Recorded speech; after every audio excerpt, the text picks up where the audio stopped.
As always, is Phil Cleary and David Mackay from South Australia. Gentlemen, welcome. We're looking forward to this, aren't we? Pete, great to be here. The South Australians expecting a big win on the MCG. They've sent over one of their best teams for several years. Phil, the Chief Executive Officer of the VFL, Ken Gannon, said there is plenty riding on this match for the Victorian. This is how the VFL is going to be judged. The SANFL, widely recognised as the Premier League outside of the AFL. The VFL, they know this match is important.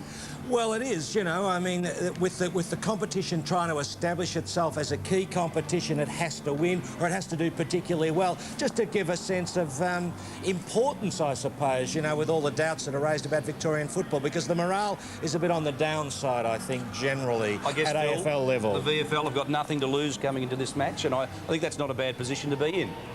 Oh, yeah, but then again, if they were to get a flogging, David, you know, people would then ask questions about where Victorian football is at the present time, and that drift of players across the border is a bit of concern here. Well, I watched training Clinton yesterday, and the Victorians look very sharp, very polished. I think they might be just underplaying, or Phil, you might be underplaying it just a little bit. And how much of an interest is there for this match in South Australia from a Victorian's perspective? What's it like in Adelaide? I think it's fair to say that the South Australians have a much greater interest in state football than the Victorians, and certainly the Western Australians. I think if there's one big passion in South Australia, it's to beat the Vics, and they are taking this game very, very seriously. Let's check the lineups now for the two teams. Phil, first of all, from a Victorian perspective, the forwards down the bottom, the backs up the top. Take us through it. Well, David watched them train. He thought they looked good. I tell you what, David, I think Victoria has picked a good side. West is a great fullback. He's in really good nick.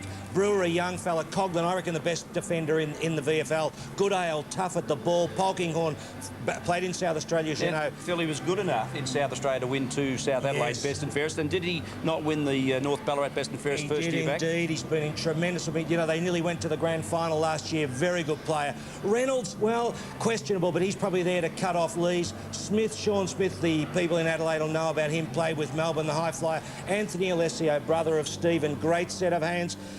Lindsay, the young bloke down at Geelong, good player. And Frost, the Liston Trophy medal winner, as the siren tries to blare me out, but that won't stop me. That's a good side.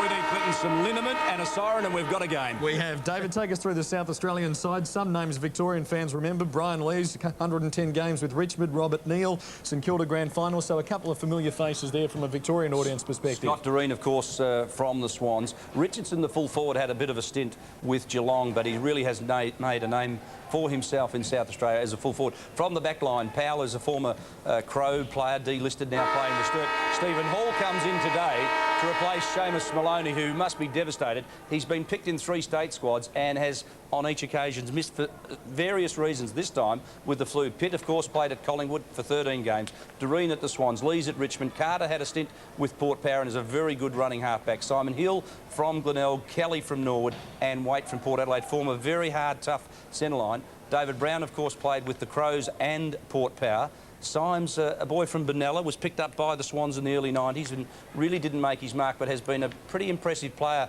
for West Adelaide. And Greg Mellor is a quality player who's never played in the AFL, is West Adelaide's captain. Pearce, back from Queensland, playing with Woodville West Orange, a really tough, hard-running little player. Could play in the middle, can play a flank and can play a wing. He's a very versatile player. Richardson, we've mentioned, and Stephen Pavlich, the 17-year-old sensation in forward pocket. I'll be very keen to watch how he goes today. You sound like you're one of the selectors there, David. You've got a thorough knowledge of the entire team.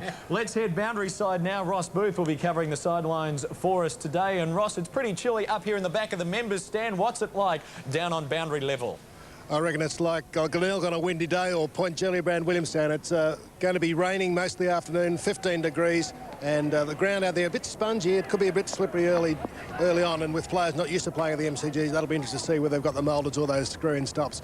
South Australian room's quite quiet when I was in there, tense. A bit more noise coming from the VFL rooms. Interestingly, neither coach Mick Noonan or Peter Waitman want to talk to us during the game. That's taking it even more seriously than the AFL clubs, I guess.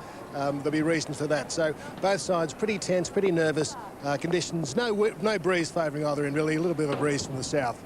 Is it raining down there, Ross? It is raining, yes, and of course down here at the MCC, Phil, you know, we're not allowed to have umbrellas because we might obscure someone in the stands from seeing the game. They have the announcement about the evacuation in case there's an emergency. Well, I'll tell you what, we can get out pretty quickly. Well, the Major General I just bumped into has got the brolly, and he is concerned about you as he put his cigar down.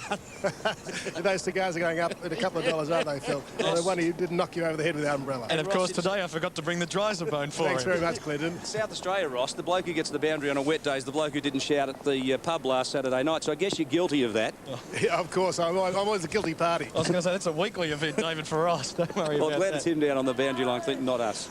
Well, you mentioned there that the coaches didn't want to chat with us at either half-time or during the quarter breaks, Ross. The umpires as well, also getting in the middle of State of Origin fever. They didn't want to be wired up for sound, Phil, so everyone's getting serious. There are our umpires, Kieran Nichols, Jeff Twitt, and Derek Woodcock from South Australia. And how come you blokes get 2 umpires and we only get 1? Don't start, David. We've yet to bounce the ball. And just interesting too, the 2 coaches are both very intense kind of people. David, Peter Waitman had a long association with Preston. Of course, Mickey Noonan, boy.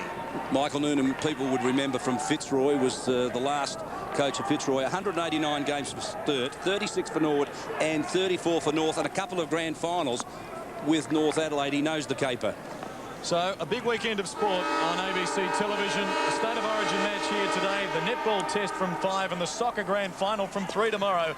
And the big weekend is underway at the MCG and the Victoria. It's early signs that it's going to get rather physical. Brewer, who's had a great season with Box Hill so far, number 7 there for Victoria, laying the tackle. We will have a second bounce still in the centre square. The Victorians attacking the right of screen for this opening term. 19 minutes the quarters plus time on. They don't want it to run late with the AFL versus South Australian match later on this afternoon. Chance for the Croatians to clear, although it's John Balkinghorn steals it away from Julian Waite. His kick goes out wide, and Michael Frost, the vice-captain, the Victorian side, sees it over for a boundary throw-in. There is the South Australian team in the dugout. Evan Colville, Anthony Harvey, Robert Neal and Simon Crawshay on the bench for South Australia.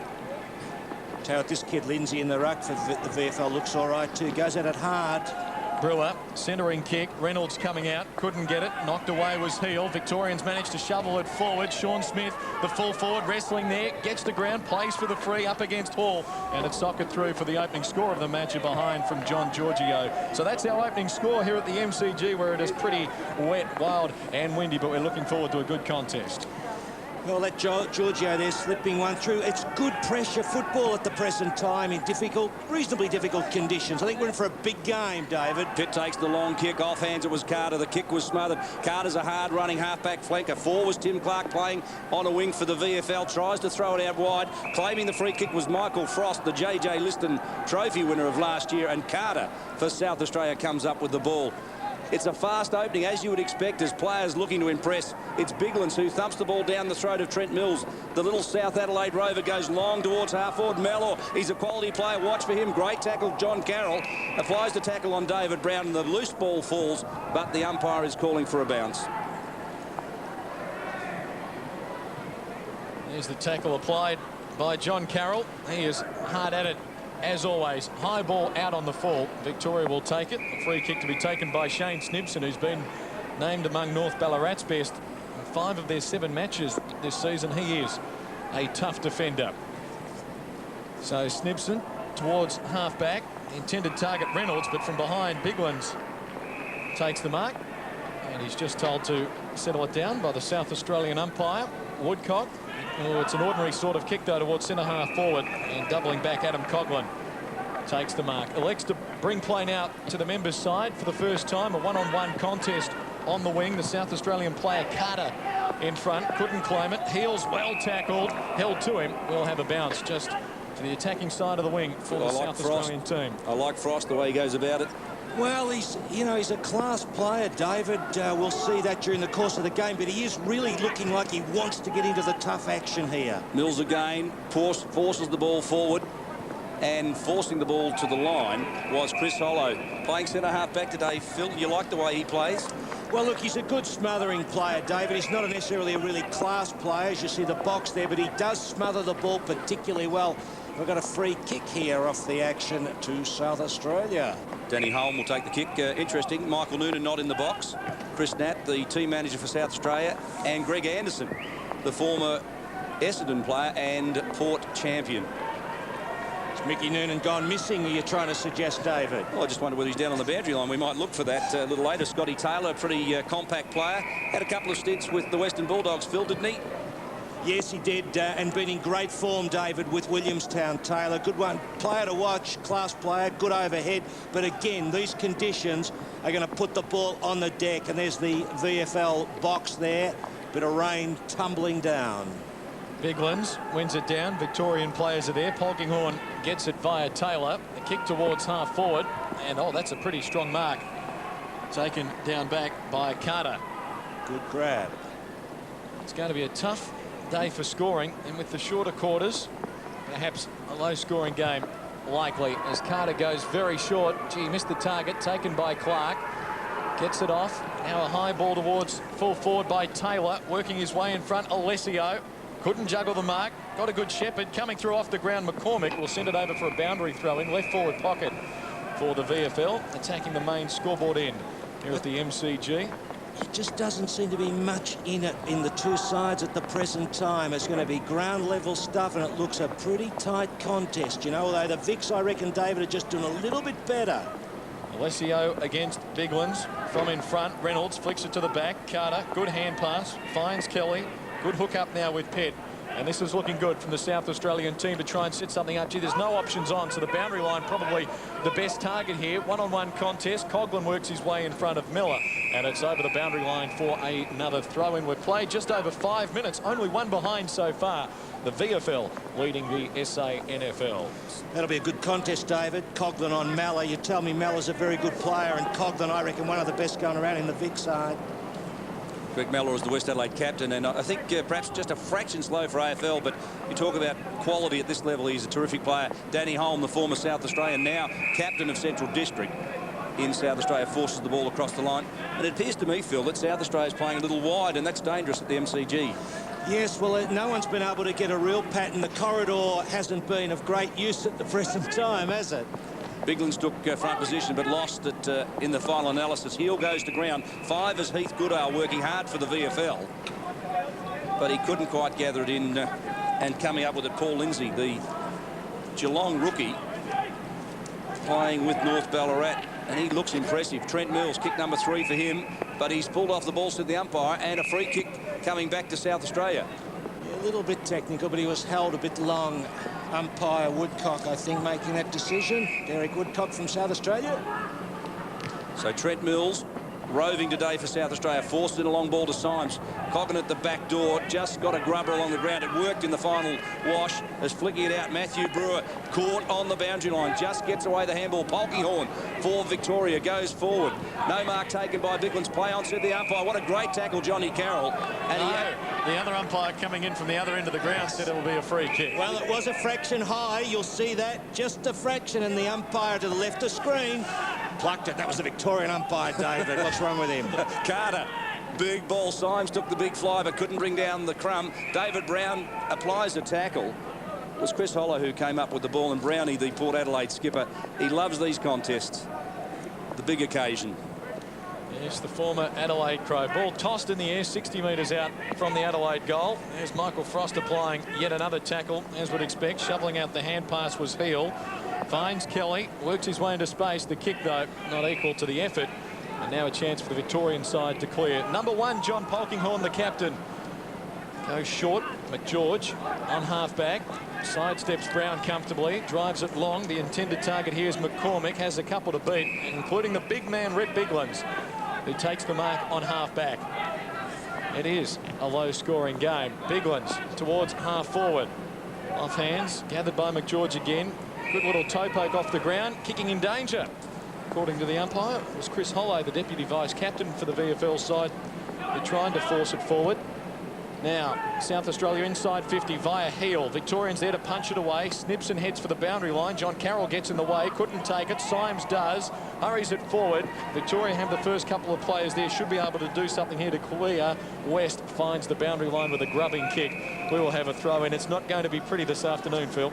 Well, my old mate Sam Kekovich would have said, David, it was an old Indian arm wrestle. That's what it is.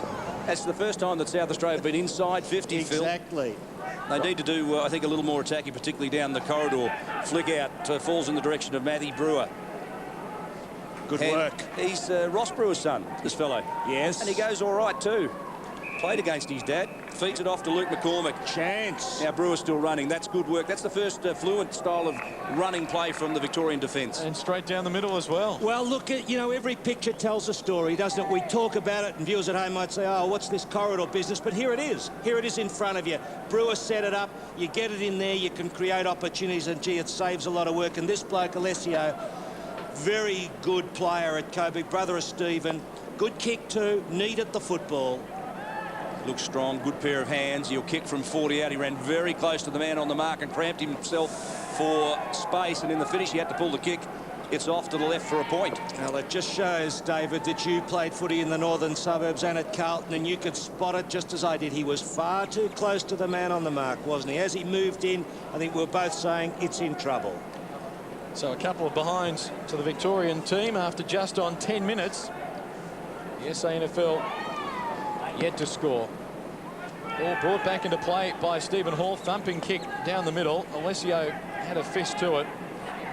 Brewer already about possession number 6. Hurries one towards the goal square. Sean Smith wrestling with Hall. Does well initially. Now Hall paddles it back out. Has some support from Pearce.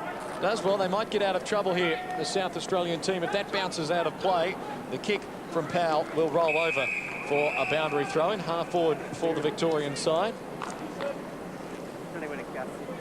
A smallish crowd. They're all huddled deep underneath the grandstand in the Great Southern Stand.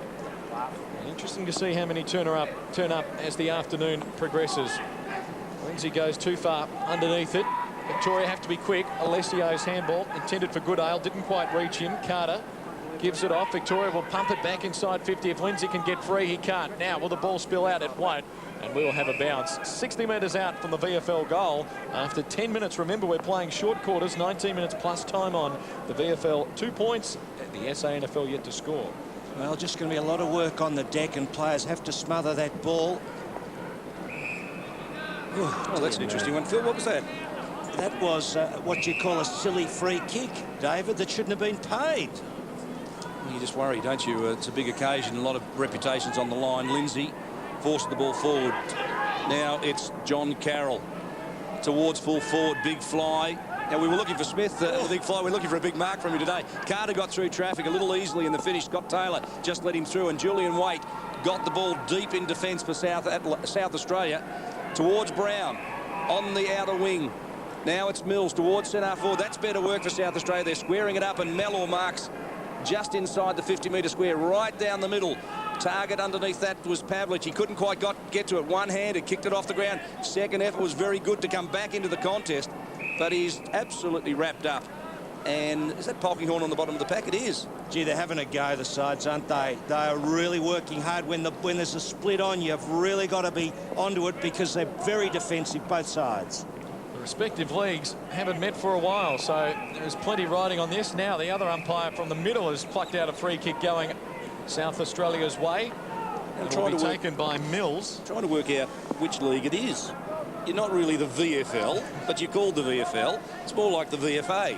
Well, it's a little bit confusing over here, but don't mention the war, David. You might get me started, get me into trouble. So the SANFL perhaps to get on the scoreboard for the first time today. Trent Mills from just inside the 50. Hooks the kick, going for the distance. In the end, the distance, no problems. The opening score for the SANFL are behind. Manchester United might just about take the match here. It's 2-1 after 12.5 minutes. And Troy West here, David, good player. Well, he looks, I've only seen him on one occasion, but he attacks the ball pretty tough and he comes at you hard. And I think that's a good sign for a defender, as Carter does. He'll come at you all day and still fighting hard for it, even though he's 3 deep in the contest. So we're 13 minutes into the first quarter. the state match, VFL versus the SANFL. A lot of pride on the line. South Australia with plenty to lose, and Victoria looking to just show some prominence. I guess it's as much as anything, it's a recruiting exhibition, because a lot of the clubs would think that their competition's the best. Going forward, Scotty Taylor into space. Sean Smith couldn't quite get there. Now it's Michael Frost trying to work the effort. Coming out with a Danny Holmes to Julian Waite. Alessio got him in the tackle. Well done, Alessio. Forced the ball across the line, and we'll have a throw in. We're 13.5 minutes into the first quarter.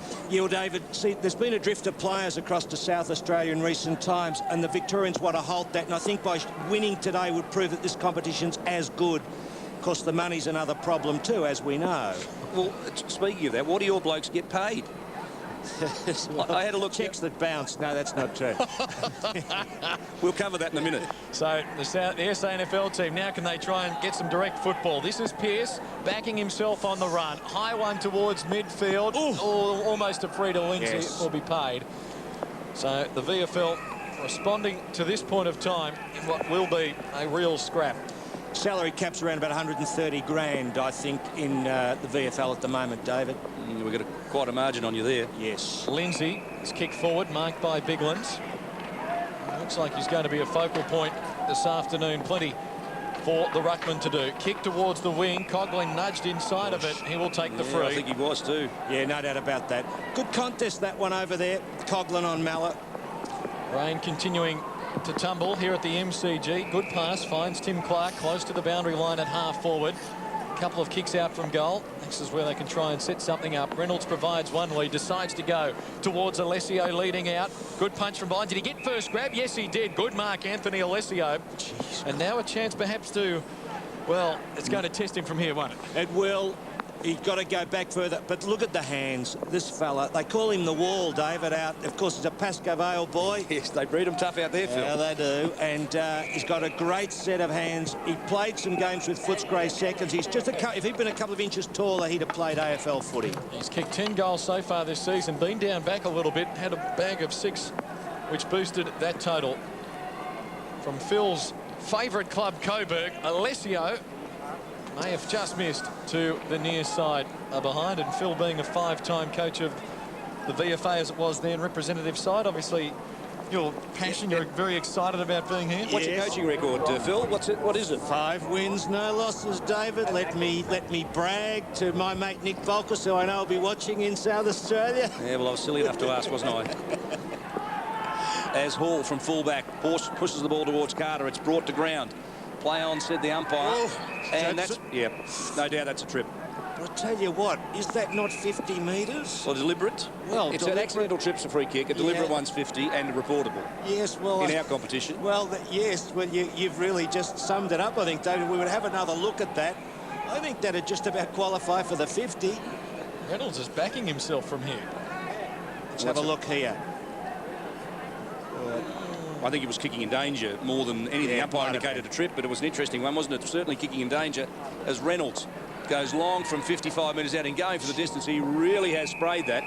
But I guess on a day like today, Phil, you may as well go for it. Scores are going to be a premium. But still, I think, David, you know, our coaches always said put it in that corridor, didn't they? David Park, and it'd say just drop it in, and then the blokes get front and square, gives yourself a chance. Pass in for Kelly. He's a mark. Pickford's on too for the VFL. It just came on a couple of minutes back. Lindsay, I'm pretty sure it was Lindsay who changed with him. That's correct.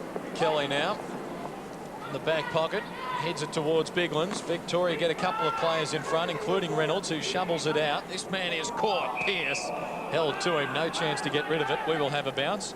Might just take this chance to check in with Ross Booth down on the boundary line in the rain. Ross, what have been your impressions of the match from boundary level over the opening 17 minutes? Well, Clinton, Victoria going in very hard at the ball down at ground level. It's very tight and conditions not very conducive to good footy, but it's very intense in here. A little bit of niggly feeling amongst the players too. They're really taking it seriously. Brown now from the wing gets shoved after he gets his kick away. Oh, this was good. Nippy little play. Caught though in the end. Harvey. That was Harvey. Carroll for Victoria. Heads it towards the boundary line. Will it go over? Yes, it will. Right in the interchange gate area. Centre wing, members side of the ground. Interleague match, the VFL against the SANFL. Andrew Tranquilli alongside of Lindsay and Brebner there as well. Tranquilli, the former Magpie. That ball slips to the back of the pack. Kelly shovels it away. Chance for Brewer. Impressive early. Finds Frost.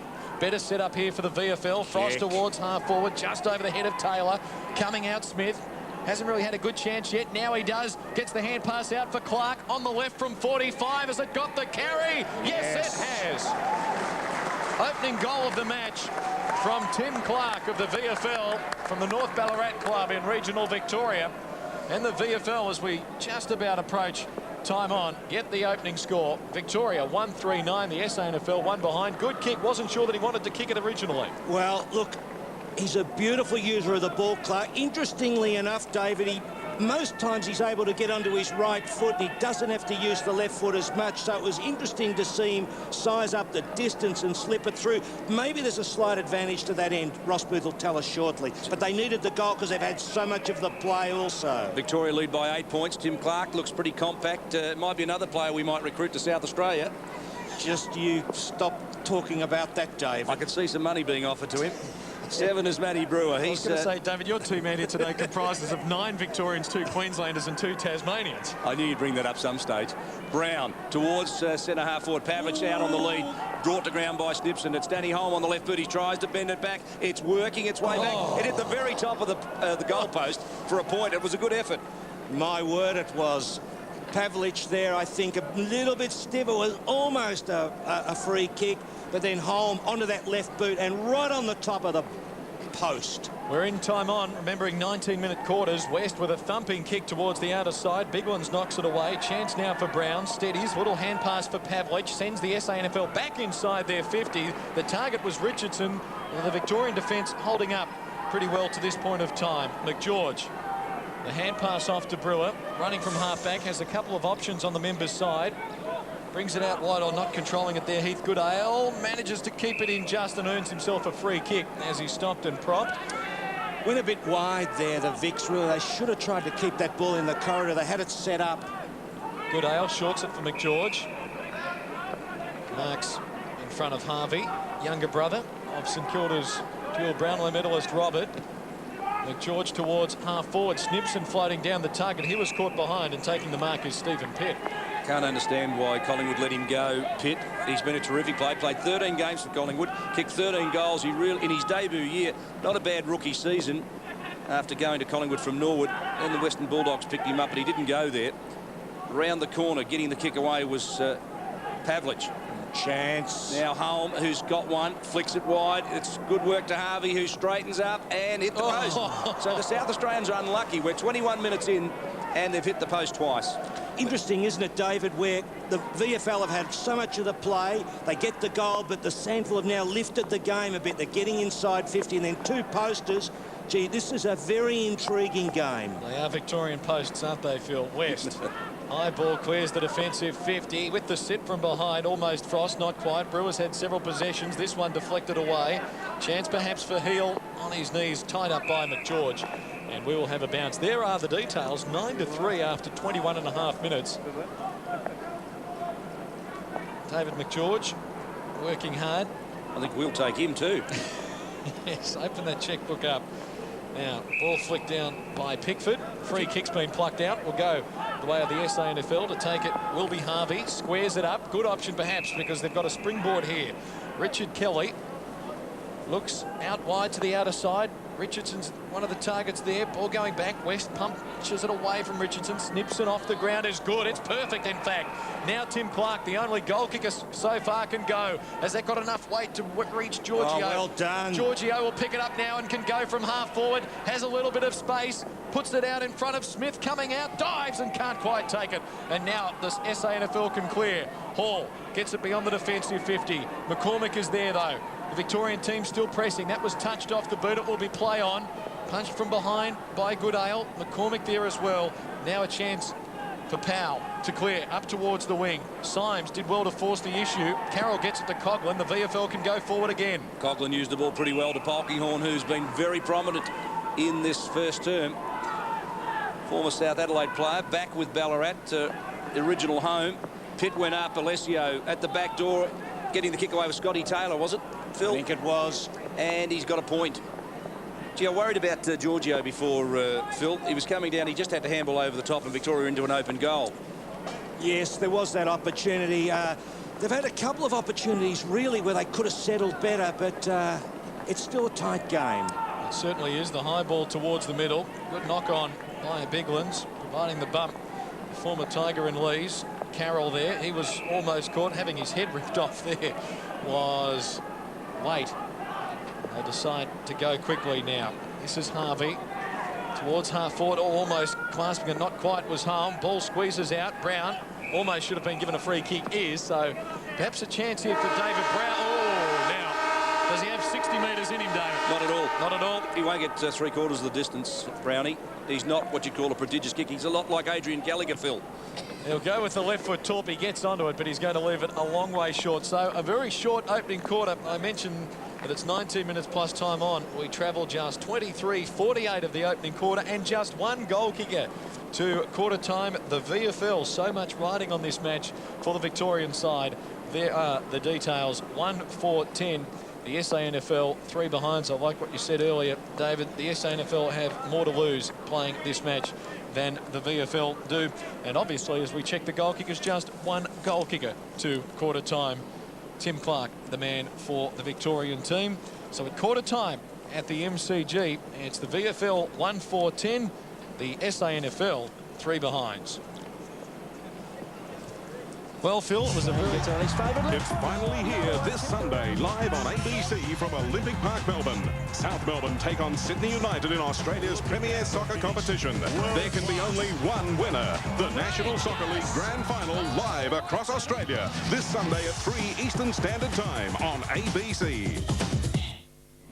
Yes, join us for that tomorrow afternoon. South Melbourne versus Sydney United. Won't that be a classic in the grand final for the National Soccer League, live and exclusive on free-to-air television on ABC Sport around Australia. Hopefully you can join us for that. Don't forget, we've got the netball test series in progress at the moment between Australia and England and this big state of origin match today. So we're looking forward to some plenty of good football. Before we head down to eavesdrop in on the huddle, Phil, what did you make of that opening quarter? Well, it's very simple. It's very tough and it's tight at ground level. The Vics have scored because they got the ball into the corridor. The SANFL have been going a bit wide, but there is nothing in the game. They haven't been inside 50 very much. It'll be very interesting to see what Mickey Noonan is saying to them about that quarter. He's certainly animated. Peter Waitman, on the other hand, I think be pretty happy, except they'd like to have scored more. Here it is. But if there's nothing on straight away in these sorts of positions, don't start with the hands or anything. If there's nothing on, grab hold of it, take and break what I call take and break, and get it on its way as long and as controlled a kick as possible. Don't stuff the kicks out. Remember, it's a wet ball, so you've got to try and get kicked right through the ball as much as possible. Look, the game is all about the offhand play at the moment. There won't be a lot taken upstairs, but what the big blokes can do is give us the contest upstairs so that we can read the front movement. Working, come on. It's about working. You've met part of the challenge. They're trying to throw things at you, trying to upset everything by putting bodies at us. Look, you just meet that challenge, you meet it totally, get in at the ball, and I said you'll take and break and get it on its way as quickly as possible.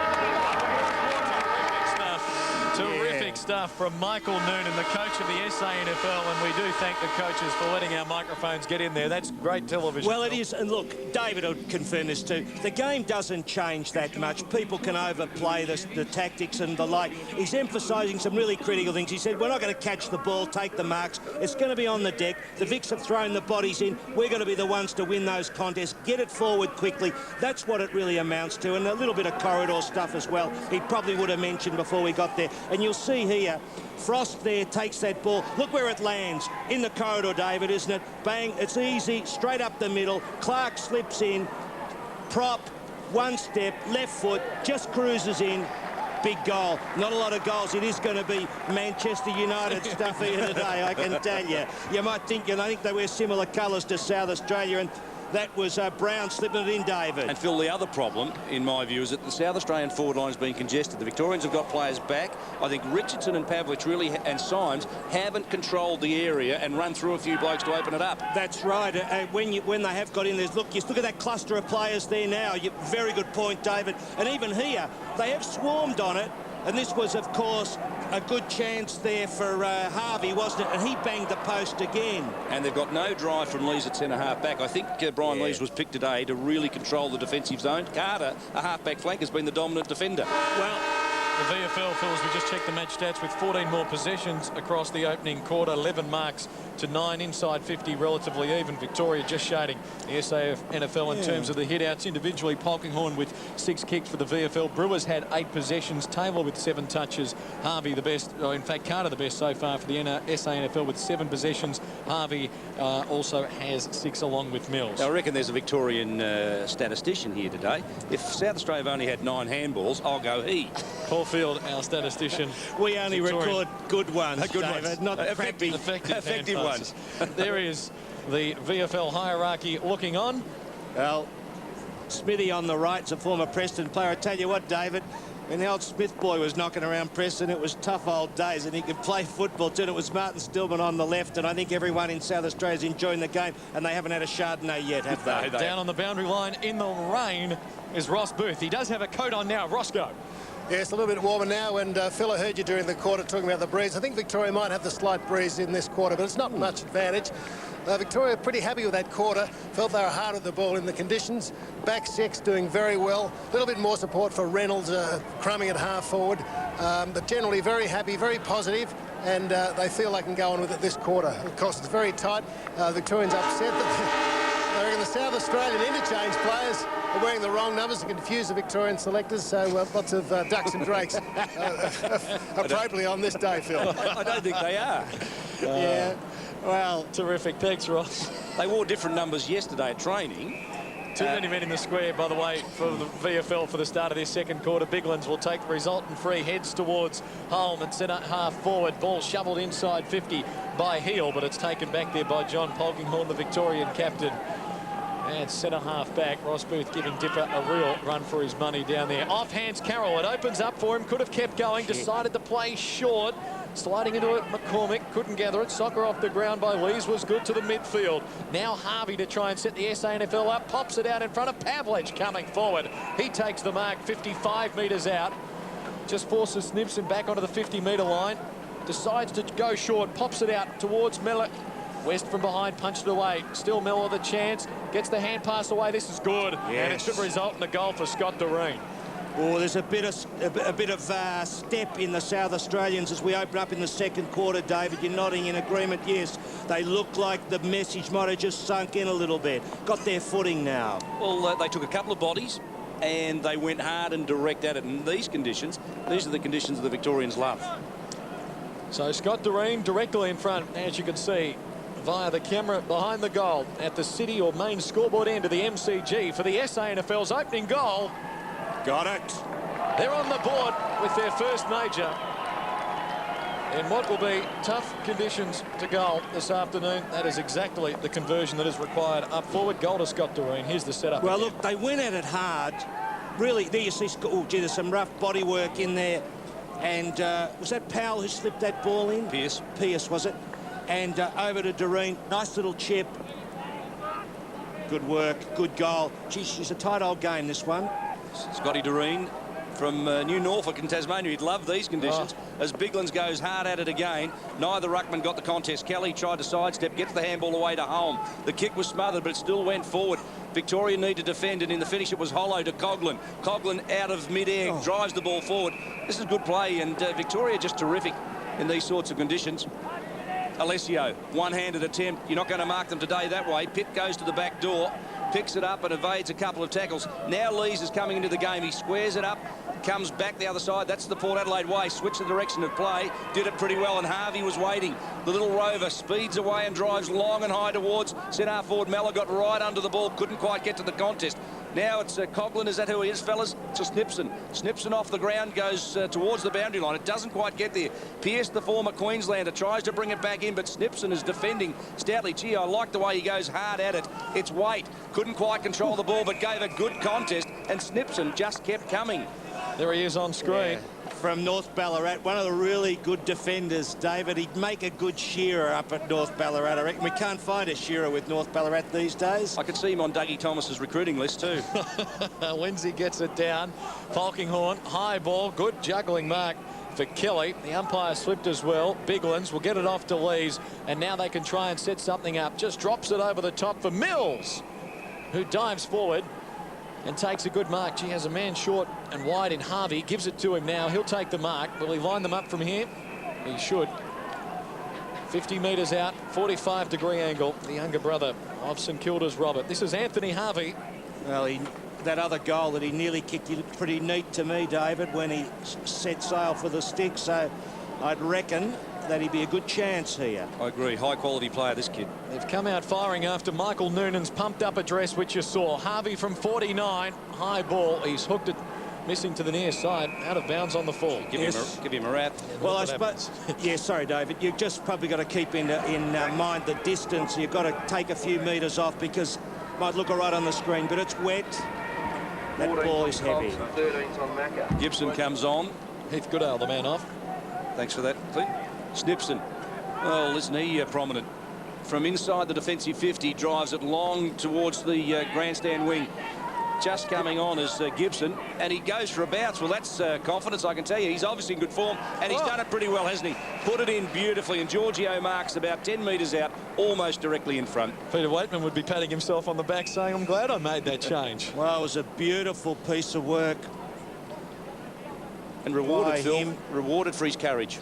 Yeah, went straight through. Gee, stepped straight through them too. Giorgio, who had a stint with Norwood in South Australia, started as a 16-year-old with St Kilda, and now playing with Frankston from point-blank range, puts it through, and Victoria get their second.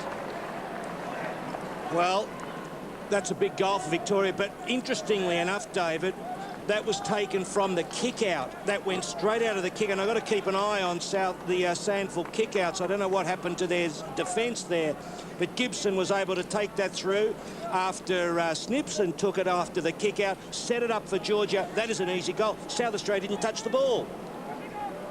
So back in the centre now. The rain continuing to tumble down. 2-4 to 1, 3-hour score. The VFL on top. Big Ones palms it down. Brewer was there, couldn't trap it for the VFL side. That was a rugby maul, if we ever saw one. The Melbourne Storm, they might have been watching the Storm last night. They went down to St George Illawarra, getting himself up off the bottom of the pack is Kelly. Just on 6 minutes played of this second term from the MCG. Wins in Biglands. Biglands gets it down. Still a chance now. Harvey gives the hand pass off, and can the SANFL set something up here going forward? McGeorge couldn't clasp, but this is looking better. Pearce sweeps the hand pass backwards. Taken by Harvey. Towards half forward is good. Now Doreen, the goal kicker for the SANFL this quarter. That's a good weighted pass for Holm on the run from 45. Decides against going for home. The Victorian had the big man back. But what a mark over the top from Pavlich. Well, that's our highlight so far. Yeah, sorry, Clint. I was just going to say you could see it coming as you put it up, and we know this bloke's got the leap. Been told he's a big leaper, and this ball, once it's flighted by Holm, he puts it up in the right spot. That's how you kick the ball to a forward. Give it air. And when there's air, David, the backs are under a lot of pressure, aren't they? Well, that's the forward line's plan. Is Richardson's a mark, Pavlich is a marker, and Symes is a marker, and the ball's been coming in low. Exactly and right. Slow. Should kick this direct ball, as good as being directly in front. Slide at angle. Pavlich puts it through, and the SANFL are back to within a point. Terrific contest in store this afternoon. Well, I mentioned before, David, you know, David Parkin always talked about when taking the ball into the forward line, if you put it high, the backs are waiting, they're on the ground, they're waiting for the big climb, and this is what Holm does. He sets it up. It goes a little bit over the line off the corridor, but it's close enough, and Pavlich, that is a good grab, and he was always going to take that. And his opponents down there, Western Co, had no chance. I think Snipson's the man who's got him. It's the first time Snipson's let him get clear.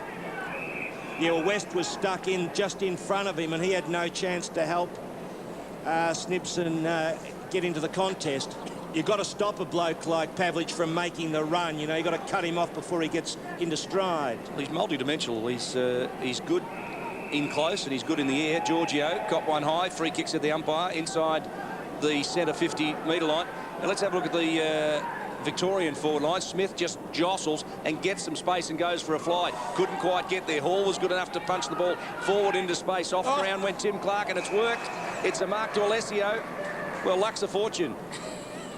It sure is. You know, you wouldn't believe that, would you? And I think Clark, I'm not sure, I have to look at it again. Did he kick that with his left foot as well? He did.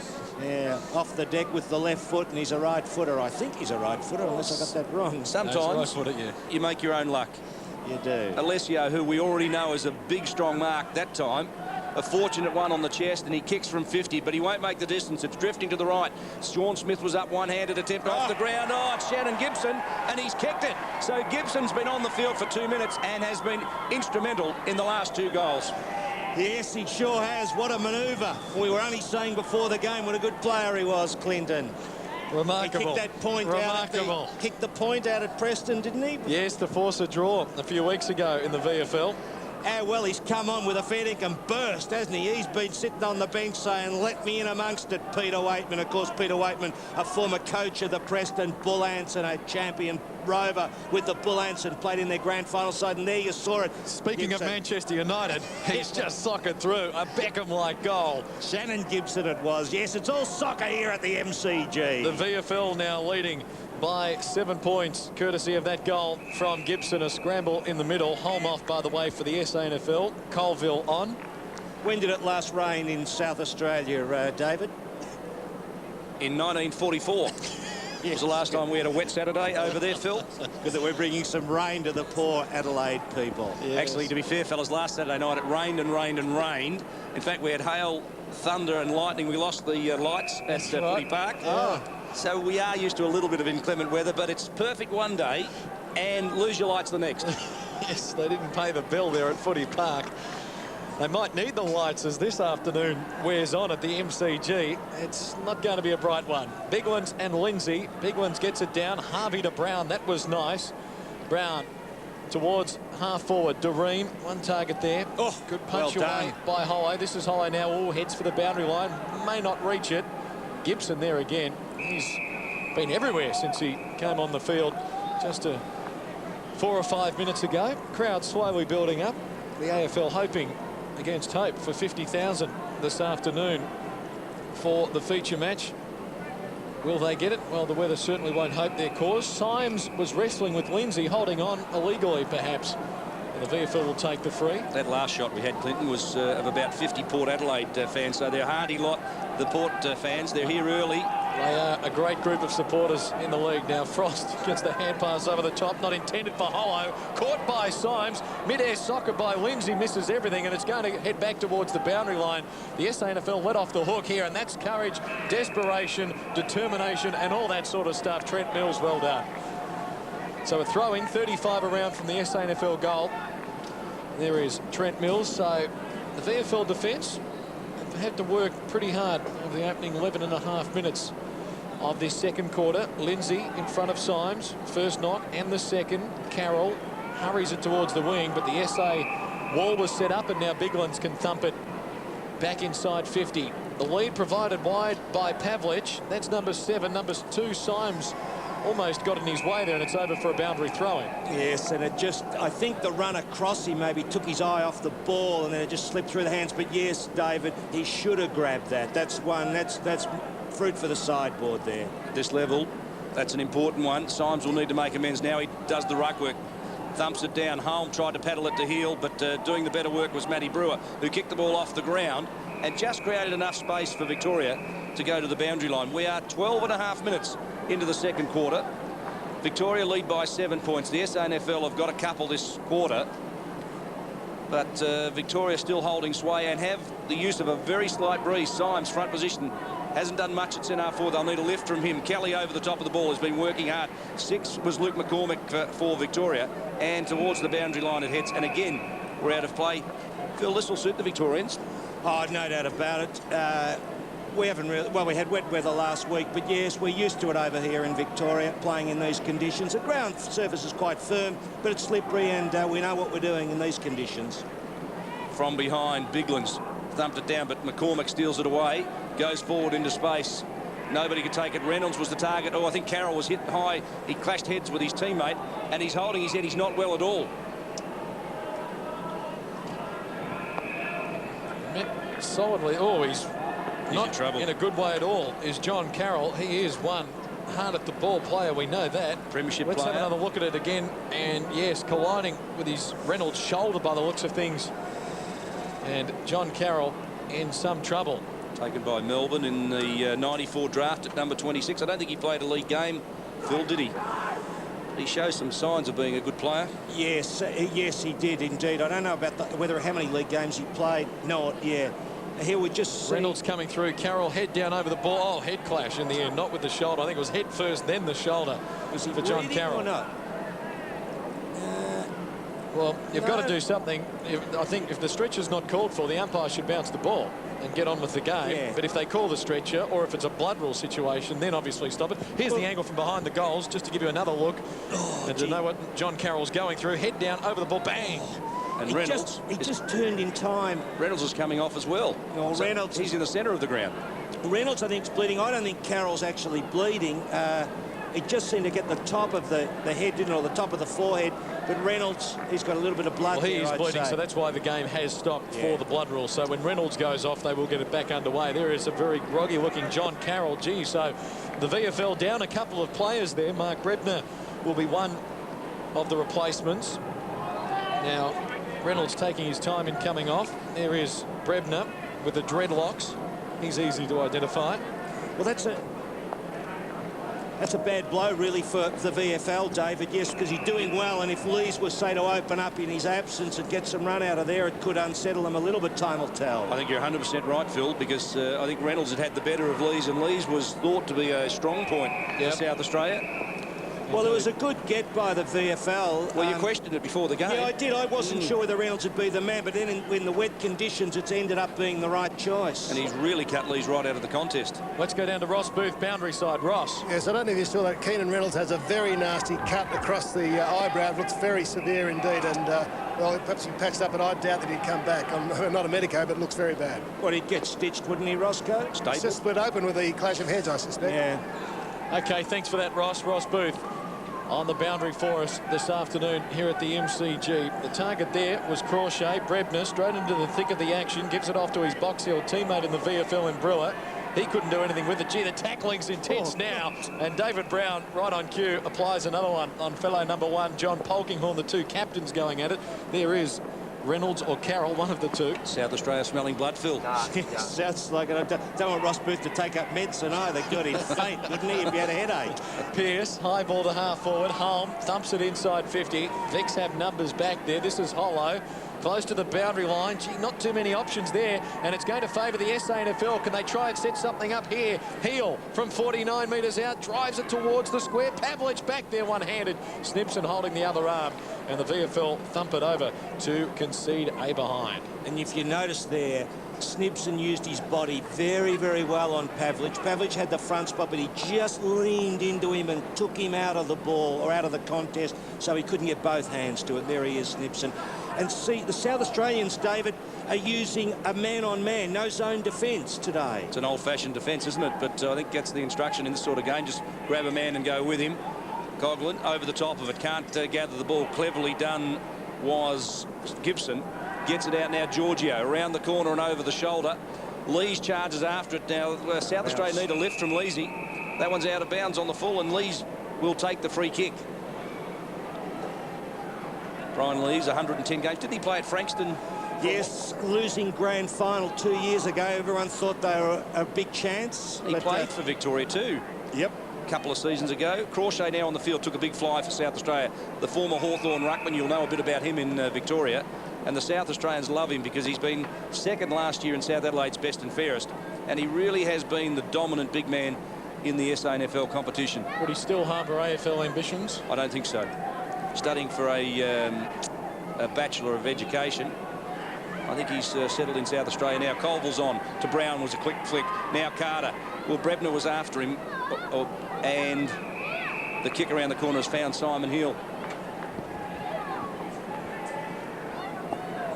Hill, defensive side of the wing, towards half forward, filling the gap. Coughlin couldn't take the mark. Brown knocked it out.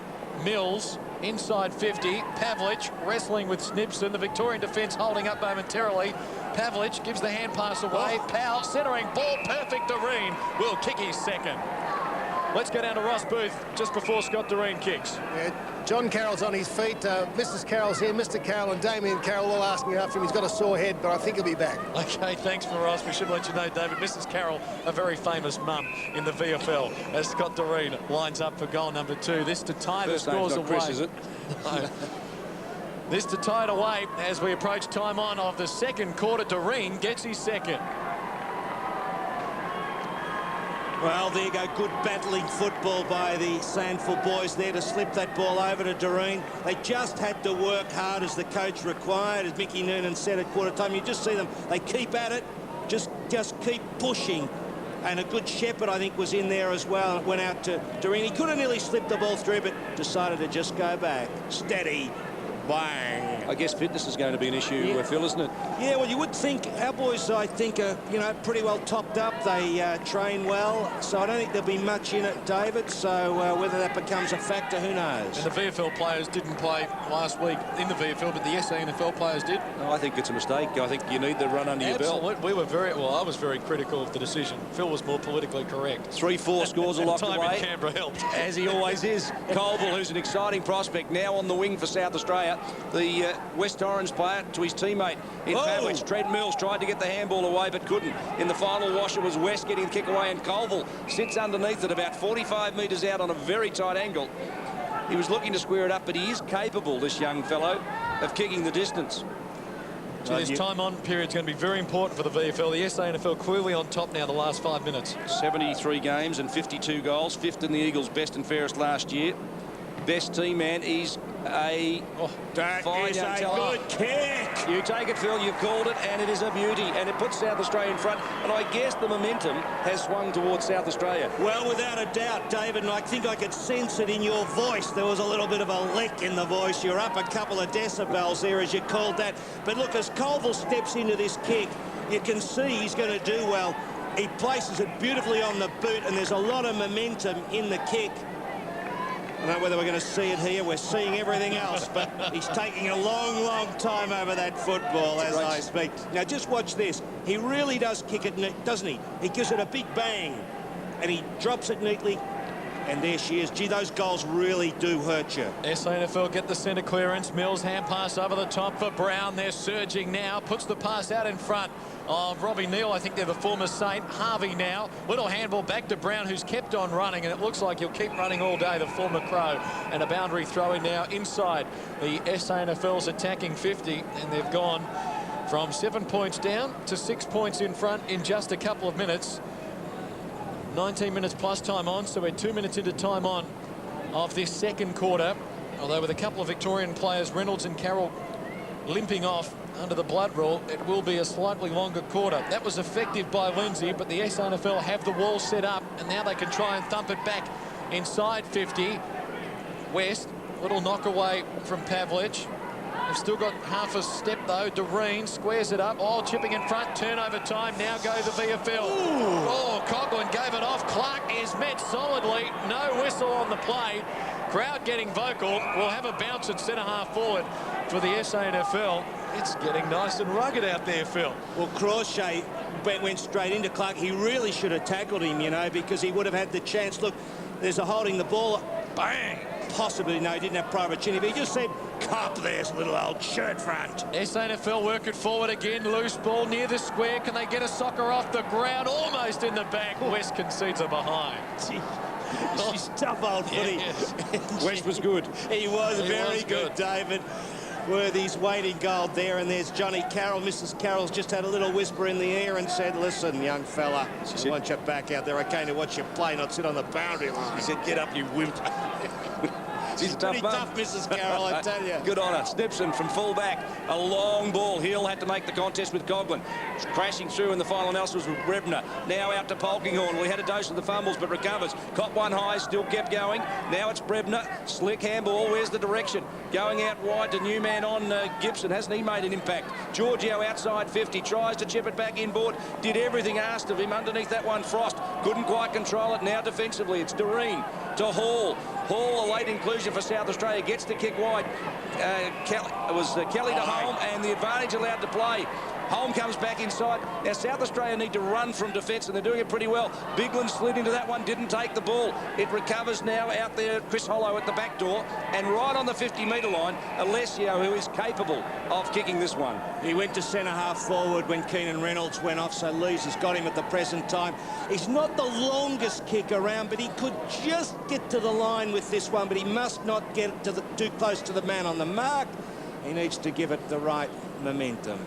Well, he'll kick from about 52 metres out. The very slight breeze at his back with a wet ball. We'll test the power in the leg. It'll drop short right in the square. 3-on-1 contest. South Australia had 3, and Pitt at the front door took it beautifully. Should have been in closer there, David. The players really, that's just poor judgment by the forwards. The advantage of playing in front on a wet day. Oh, he almost turns it over. Powell will rectify the situation momentarily. What a comeback from John Carroll. Lazarus like he's back on the ground after looking like he was about to be in the back of an ambulance. I wonder what Mum put in the drink. Oh, something strong, no doubt. Carroll inside 50, 2-on-2 contest. Ball knocked to ground. Smith applying the tackle on Hall. We will have a bounce. Gee, there's been some good old-fashioned tackling and ground-level stuff today. They are really going at it. Talk about state of origin. One more game with passion, or one more time with passion. There is plenty of passion here today between the two state sides. Just no kissing, Phil. No, but that might come later. Giorgio applying a tackle in there. Ball spills out. Chance for Heel. Shovels it to the boundary line and over for a throw-in. Clinton Grovis, David Mackay, Phil Cleary and Ross Booth with you from the MCG. ABC Sports exclusive coverage of this State League match from the VFL. Don't forget the soccer tomorrow. I think Ross is getting the votes down on the boundary line. He's doing the hard work. Crawshay thumps it down. 6 was Luke McCormick getting the kick forward for Victoria. Well, Leasy, I've never seen that. Just stopped in the run. He just loves crashing through. Hall on the left boot. It was a high one. Didn't gain much distance. Carter, good courage, but it wasn't Smith. Terrific.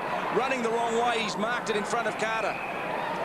That'll be his first possession, I would think, wouldn't it? First or second. I don't think he's taken a mark. He certainly hasn't taken a mark. No, he hasn't. You're absolutely right. He's had 1 kick prior to this, so this will be kick number 2, but it's not a day suited to him. He's a high marker, and he'll kick from 52 metres. Point of the square is the target. Lee's front position. Pitt, clever kick towards the boundary line. Resets the South Australian defence. We're 25.5 minutes into the second quarter.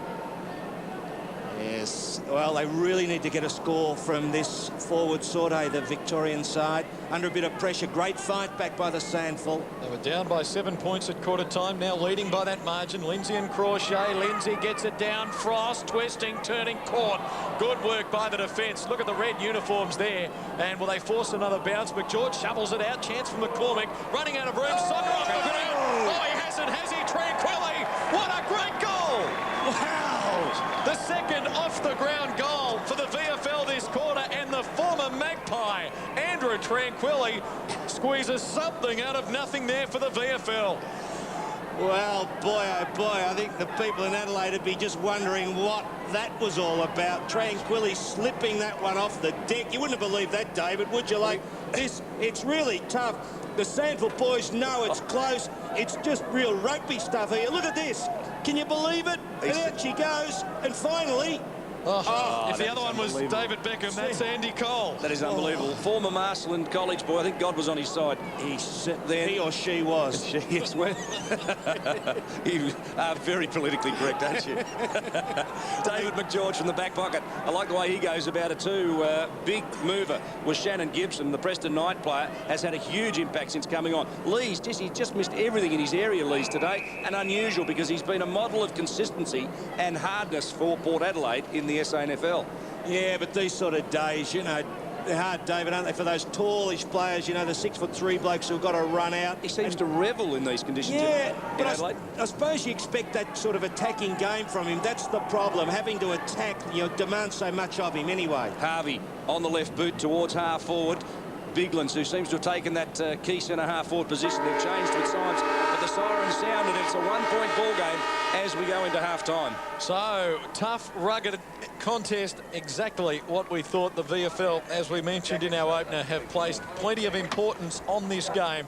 The State League, the VFL here in Victoria, they know that this is going to determine how they are viewed around Australia. That's why they didn't let these players play for the VFL with their club last Saturday. That's our score at half-time. The VFL that term kicking 3 goals straight, including a couple of fortuitous ones off the ground. The SANFL was pressing for the bulk of the quarter, kicked 4 goals too, and have turned around that 7-point deficit to lead by 1 point at half-time, 4-5-29 to the VFL's 4-4-28. The SANFL players using the rooms on the members' side of the ground, the VFL using the newer rooms in the Great Southern Stand on the outer side. So half-time, 4-5 plays 4-4.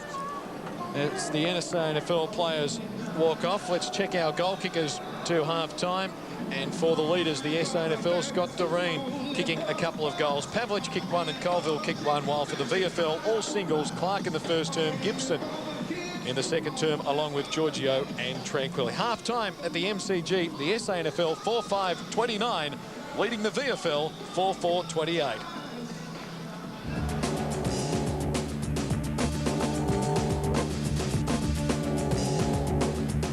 Saturday on the Union Game, France. People were tending to lose their sense of regional identity, and sport became a way, and rugby in particular, that they could reinvent their regional identities. France was the first country outside the imperial Anglo-Saxon world to adopt the game. Rugby now had political cachet, and cabinet meetings were banned on international match days. The Union Game, following the bill, Saturday on ABC. Yes, that is a terrific series. If you haven't been catching it up, it's a 4-part series on the history of rugby union. Saturday nights tonight at 9:30. I know Sea Change, Phil, you watch Sea Change, you can stick around for the Union Game. Clinton Grovis along with David Mackay and Phil Before Cleary. or after umpire? Well, it is the public school game, rugby union, isn't it? But And don't we're enjoying ourselves here at the MCG. In case you're just joining us, 4-5 to 4-4 our score at half-time. The SANFL in front, and for those of you in South Australia, we're going to have a look shortly at some highlights from the National Basketball League Grand Final Series played this year, which the Adelaide 36ers won, so another chance to gloat. But Another cup, another trophy. But David and Phil, what have you made of this opening half? It is tough, it is rugged, isn't it? Look, I just reckon it's a great game, David. And look, it's so good at ground level. It was great to see Mickey Noonan there at quarter time to get the cameras right in. You get the sense of what the game's about. It's simple, really. You've got to win the hard contest. He mentioned about the bodies. Getting into the corridors a key factor. They've started to improve their game, both sides. They're a bit neater with the ball now. So it's a really intriguing game. Whether anything tactically can happen, David, I don't know. I think Michael Noonan pulled the tactical ploy. He took Adam Richardson off from full forward, who had done nothing for South Australia. Tim Symes was really struggling at centre-half forward, and he moved Biglands back to centre-half forward, Pavlich to full forward, and brought Robert Neal on, and it really opened up the forward line. Yeah, it did, and they've been struggling there, so there you go. Okay, so 1 point, our margin at half-time. The SANFL 4-5-29, the VFL 4-4-28.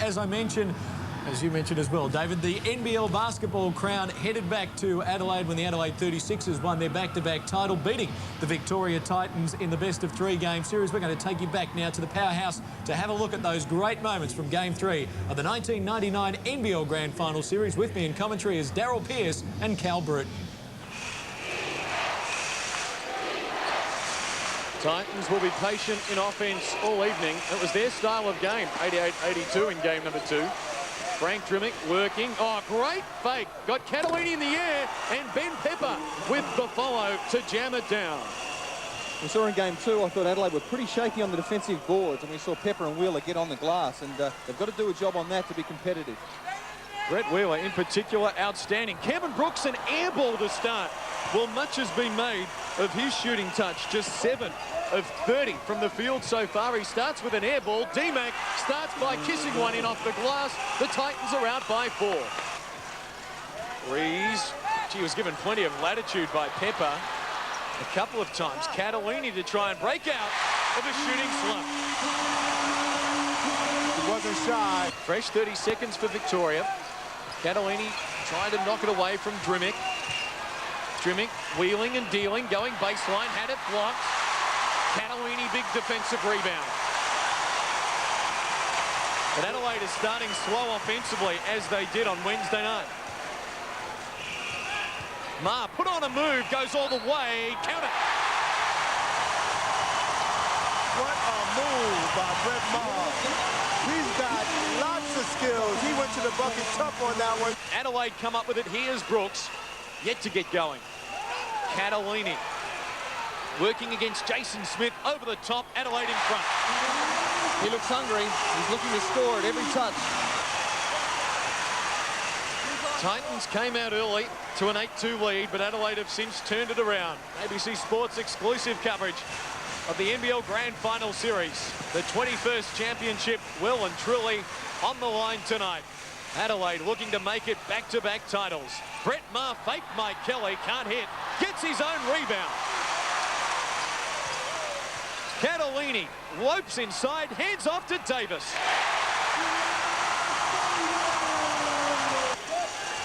Kelly, lob for Pepper. Mee knocks it out of his hands. Pepper gets it back, gets his way past Brooks. Ben Pepper now the only man in offense for the Titans. You see the time remaining in quarter number 1. Oh, no call by Mal Cooper. Could have gone either way. Davis gets it back. Wheeler still down. Sapwell wide open. Can't get it. On the boards. Oh, it's like volleyball. Sapwell blocked. Remarkable play. 9 guys in the key trying to get the rebound. Great to watch. Darnell Mee inside Rupert. Hand off David Stiff.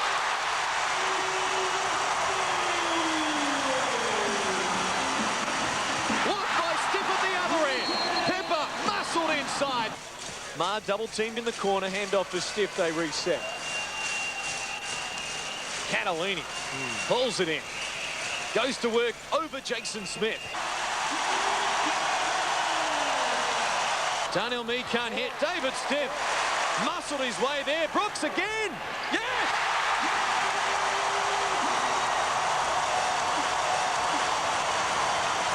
They're out by 15. This quarter still has a long way left to travel. Brett Wheeler frustrated by the attention. He's getting down low and somehow he scores. Darnell Mee from way downtown. Stiff. Oh, what a pass. Wheeler muscling down low. Maley, this is for 3. Can't make it. Wheeler, big rebound. Lost it. Off the Titans last. He saves it for Ronaldson with a big hustle play. Will Brett Maher heat it up? Will Martin Catalini keep it going? Here's Brett Maher, the left-hand hang time. Pepper got a piece of that too, and it's still scored. Maher with a quiet second quarter. I think he's looking to heat it up and get involved. But he sat down most of that quarter too, and I think Adelaide felt like they were in control, but he's definitely on that MVP course.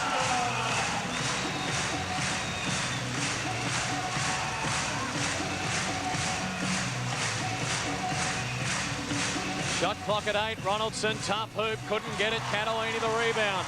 Titans not getting offensive rebounds now. Brooks is going. D-Mac read that one nicely.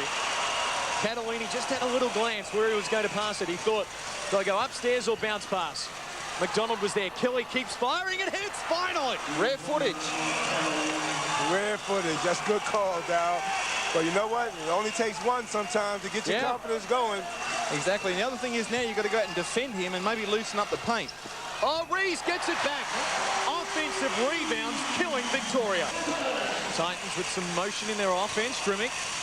Catalini was quick to respond. Shot clock at 12. Kelly knocked away by Mee. Still with Mike Kelly. That's a tough shot to take and he's hit. Oh, boy. He's back. Yeah. It's back to 6. And a steal as well. Drimmick on the break. D-Mac goes all the way. Unbelievable. Now Adelaide need to score. And they don't get it. Victoria on a 10-4 run to start this second half. The D-Mac going to work, hits Pepper, he finds it inside, it's a 2-point game. And Victoria with a couple of rush threes. Ma got it. Gives them back a 4-point buffer. Dremick wide open, toe on the line, it's for 2. Doesn't hit anyway. Wheeler kept it alive, but Victoria aren't getting the second efforts. David Stipp should score on the jam. That's the tempo Adelaide want. Defensive board outlet, get it out and go. Frank Dremick now 1 of 6 from the field. And straight away the Titans just walk it up and use the clock.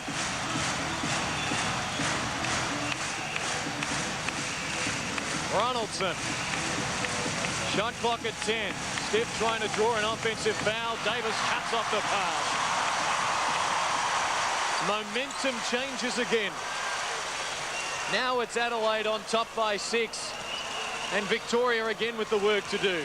Brooks on the pull-up, couldn't get it. Davis lost it. It's a game of chess. Kelly over Rupert Sapwell, who provided great defence. Maley got it back. That was lucky for the Titans. Kick out for Jason Smith. They will reset. Let's watch their offense without D-Mac running the show. Dremick, great fake. Handoff for Smith, fouled by Sapwell. Paul Maley. Good fake on Steph. Can't bank it home. Wheeler had it knocked away. Brooks gets it.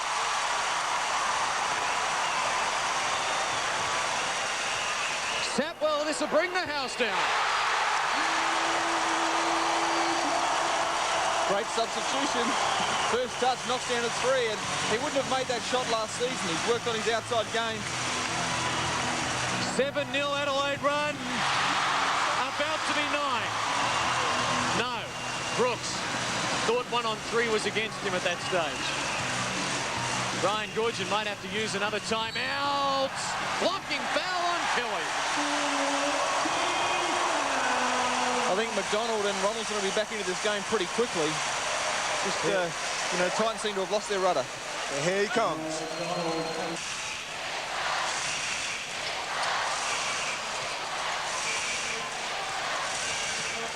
Brooks against Jason Smith now. Pull up, count it. Where is the bear? I think Mr. Smooth is ready to come with it now. That's a mismatch. Jason Smith trying to guard him. He got too much size. He can fade away all day long. Adelaide on a 9-0 run. Jason Smith. 2 of 2. They're out by 10 again. It was 7 at quarter time, 10 at the half. It's 7 now as Ronaldson drains a very long 3. It's vintage Ronaldson just on the trail.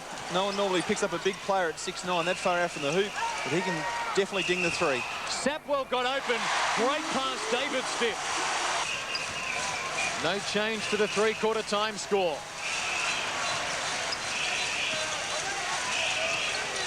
Oh, good look. Rees wide open. First score of the last quarter goes the way of Adelaide.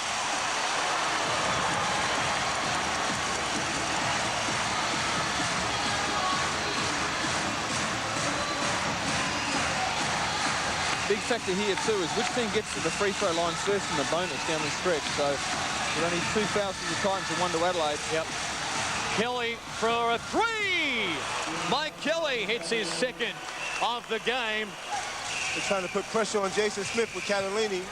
Brooks, couple of head fakes. On net. He's really trying to get to that left side of the court. They lead by 9. They have possession. Brooks against Kelly. Wheeling, dealing, twisting, turning. Kelly knocks it away. Rees gets around Pepper. Handoff. Oh, what a block. Jason Smith getting airborne. Adelaide get it back. Daniel Mee scores. Hustle play, a hustle play. Still look like the Titans' offense is dried up. Yeah. I don't know where they going to get their points from. They're not really sure. They can't get them inside at this point in time, so...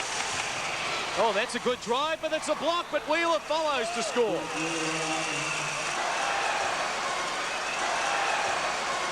Oh, Mears double teamed. It will stay with Adelaide. Jason Smith from the weak side. No foul called. Side ball. Now Brett Maher again at McDonald to steal. Has Smith there. Couldn't see him. Drimick for three. It's big. Another chance. Another miss. Mee the rebound. Fouled by Drimick. 2 free throws to come for Darnell Mee. I think the perimeter shooting really hurt the Titans this game. They just couldn't find a reliable shooter out of Drimick or Kelly. McDonald hasn't even taken one. Drimick had it stripped away. I think it's celebration time. The spirit's going to start going up here real quick. 2 minutes, 12 points. That's the scenario. Drimick, McDonald, penetration, fake, hang time, couldn't get it. Cannellini. What a job he's done on the boards today. So athletic. He's been in everything. 9 rebounds for Martin Cannellini, the leading rebounder in the game. They will celebrate tonight. Victoria will have to foul shortly. Kevin Brooks somehow weaves his way out of an impossible double team, and Maher will finish it.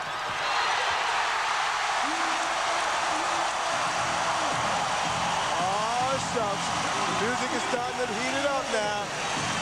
Adelaide and Phil Smythe look like they're going to bring it home. Ronaldson feeds Wheeler. He stuffs it down. 1:15 left. Margin is 10. Victoria have to start fouling shortly. Darnell Mee hasn't really got it going. They should probably go for him. Here's Cannellini. He's fouled by Drimick. Will be off to the line for 2. Well, Phil Smythe looks like he's about to create a little history here, Ice. He's the first player and coach to win a back-to-back in both capacities. So that's going to be a long time before someone else step up to that. Exactly, and even if they match that, how many guys are going to come into the league in their first 2 years as a rookie coach, and rookie in inverted commas, and win 2 championships? It's unbelievable.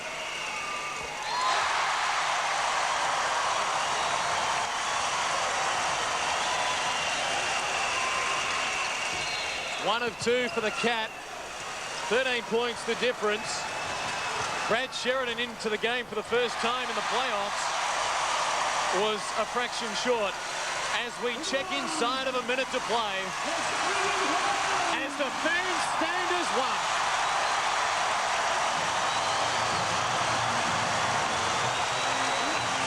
A tremendous moment for 36ers basketball, their 3rd championship.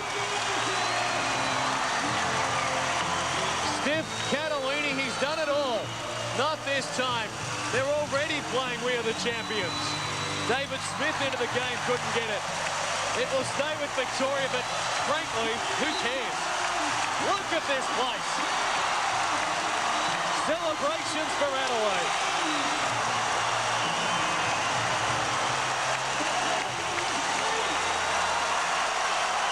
Still 26 seconds left. Tony Ronaldson walks off dejected, but he can hold his head up. Can David Smith get on the scoreboard? Yes, he can. Tough move from the youngster. But you can get the ticker tape ready. There will be another parade down Rundle Mall.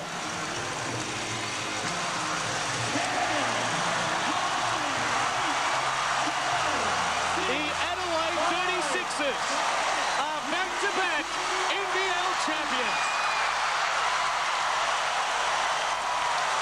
2 out of 2 for Phil Smythe. There you have it. You can stop gloating now. Another win, another win. Crows have got a couple, the women have got one, the men have got a couple. So easy, isn't it? They are doing very well, the Adelaide 36ers there. A little bit of a change to the 36ers side. Kevin Brooks out, Paul Maley in, perhaps a few more changes to come. And you will see all the NBL action again next season on ABC Sport. But at the moment, it's still half-time of our State League match between the VFL and the SANFL. There are the details. The SANFL leading by a point. And Phil, this rain looks set to continue into the second half. It looks like we are in for a grinding contest.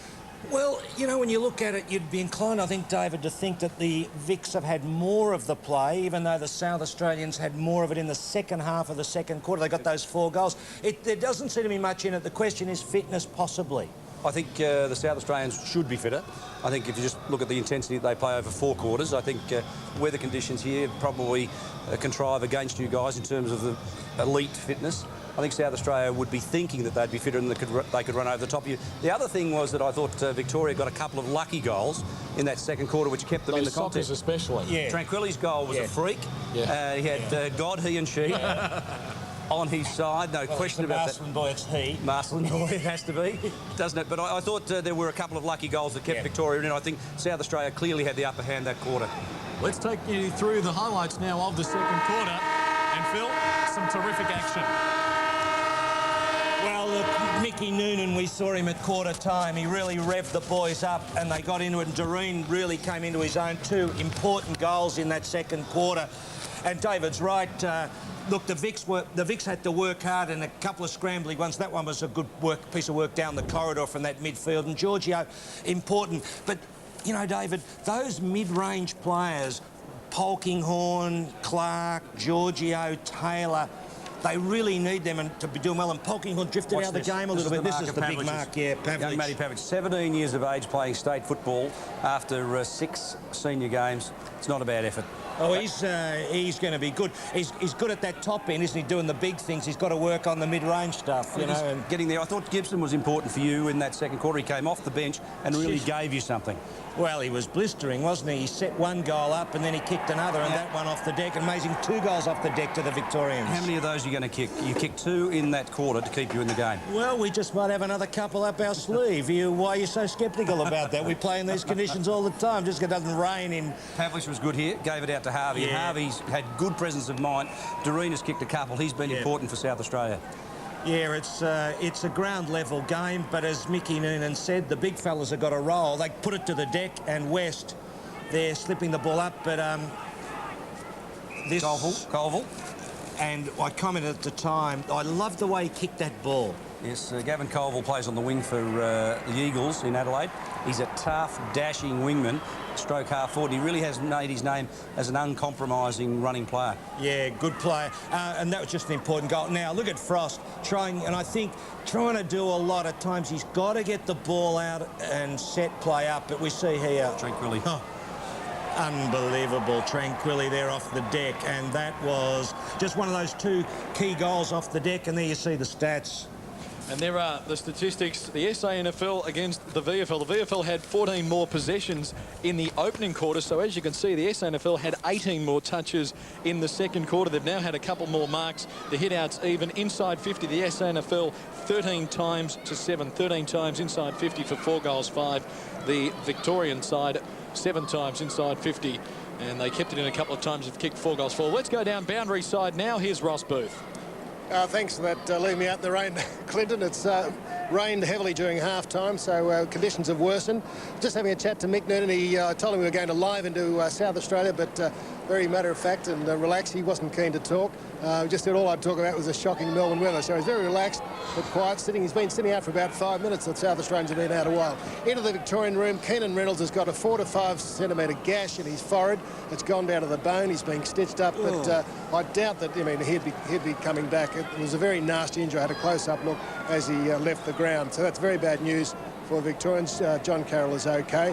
And Phil, Simon, I think it was Simon Crawshay who bumped young Tim Clark from Victoria, the North Ballarat player.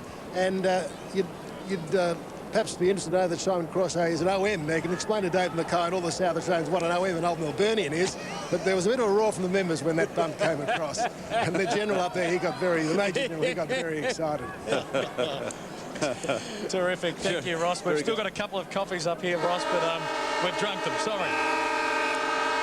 At the start of the second half, it's 4-4 to 4-5. The SANFL enjoy a lead by 1 point in a tough game. Stay with us. We'll be live throughout the second half into South Australia.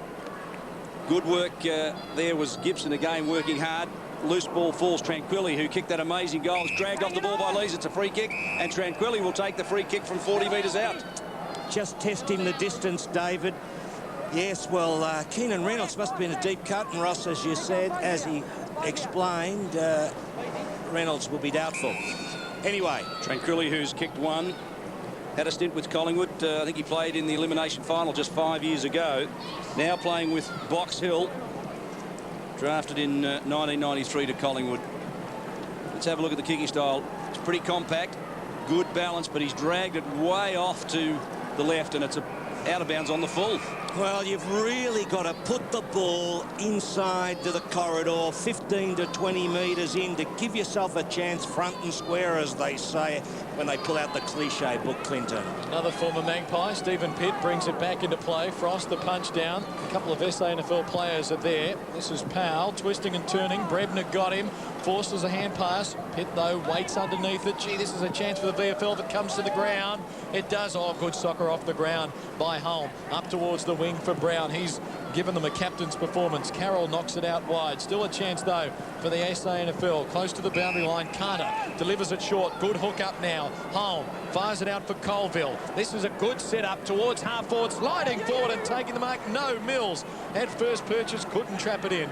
McGeorge sends it backwards. Turnover. Thank you very much. Robert Neal, the former Saint, who was a part of the St Kilda team on this ground on that last Saturday in September in 1997. Now will line it up for the first goal of the second half. Oh, that's costly turnover. You could see it in McGeorge's eyes, Clinton, that he was in a little bit of trouble. Robert Neal, 45 metres out to the right. Let off behind. Well, God has been fair. It was a very unfortunate error by McGeorge. Anyway, just the point. She's tight, and the SANFL players, you'll notice, we might get a spot of this sometimes. They are going man on man. They're not using zone defence, David. They're using half a zone. They've got the two ruck rovers playing half a zone, and then the rest of them are man to man. It's an interesting combination. Snipson gets the ball back. They take a switch in direction, which has worked for him pretty well. McGeorge over the top of it. He had come unstuck just moments ago, but he now recovers and drives the VFL forward. Over the top of it, doing well. McCormick, Snipson well down from fullback. Oh, that's all come unstuck. Now crashing through McGeorge. He's just kept coming. Holm gathers him in. Brebner handballs it out to wide. Now it's Frost on the left boot around the corner towards full forward. Lees was just bustled out of the contest in the final wash, and Harvey on the defensive 50-metre line lifts the eyes, goes for Simon Hill, the wingman from Glenelg. He's playing well, Hill, giving South Australia plenty of drive. Direct opponent is Heath Goodale, and towards half forward it goes. There's a scragging contest. The umpire said a player was held. Yeah, definite free there to Malla. You could see the jumper being held. I think it might have been Coughlin, who's been his man from the start. Gee, they look a bit dangerous, the SANFL boys, David. Yes, Heel has 10 possessions. Heath Goodale has 5, his direct opponent. And there's a good mark taken deep in defence by Paul Lindsay. Good kid, this fella. Victorians having to work hard now. Lindsay, target Frost, has 3 or 4 to beat. Knocked away by Carter. Brebner provides a bump. Seen over the boundary line for a throw-in, just to the attacking side of centre wing for the VFL, heading to the city or main scoreboard end, the right of screen for this third term. We've played 4 minutes. The SANFL leading by a couple of points. And it's going to be a tight second half, although if anyone's going to break away, you do fancy it will be the visitors. Now, Giorgio feeds it off. Brewer, high one towards centre half forward. Tranquilly given half a nudge. Lees does well. Caught. Gets a little hand pass away, and that's all it was, a little one. But the SANFL should be able to clear here. And taking the mark down back is Holm, the vice-captain of the South Australian side. Good delivery, finds Carter on the wing, has some space. Another good pass to Brown. Couldn't quite trap it. Will it be costly? Coughlin throws it out for Carroll. Delivers to Frost in the middle. From behind, the attempted punch was successful by Powell. Finds Holm. Hurries one towards half forward. Brown again won't make the same mistake twice. What are his options like here? Not too much movement. Decides just to drop it very short. Carter's played well early here. Good running player. And now a chance to set something up. The lead provided by Pavlich. Carter ignores that. Goes deep to that hot spot area. VFL have the numbers. West couldn't take it. It's roved by Harvey. He misses. Somehow misses. Oh. I don't think his brother Robert would have. That was a terrible error by the two Victorian players, the VFL players there in the corridor. They're in the right spot. One after the other went for the mark, dropped it into his lap, and he missed the goal. Well, incomprehensible. It was an important one for South Australia. Momentum would have really swung back their way. Kelly was clever over the top to Brown. He's good from this distance. He's on a left boot, but he's closing, and he squares it up just beautifully, and he finishes with a goal for South Australia. That's his first. And South Australia now go to 5 goals, 7. And Victoria are 4 goals, 4. Well, they've been threatening, David. They're really putting the Victorian side under the pump right now. They're pushing forward a lot, creating opportunities, had a number of scoring chances, but Brown on that occasion just neat on the left foot and was always going to put that through. The VFL will need to win some of those 50-50 contests, or more of them, I should say. And it all starts here in the middle. Lindsay got it down. The SANFL chance to clear, went straight through heel. Gibson, look out, he was sitting over the top of it. Miller met him hard, and on days like today where it's about 13 degrees, they sure sting. As Lindsay's tied up, we will have a second bounce. Oh, it's good football to watch here.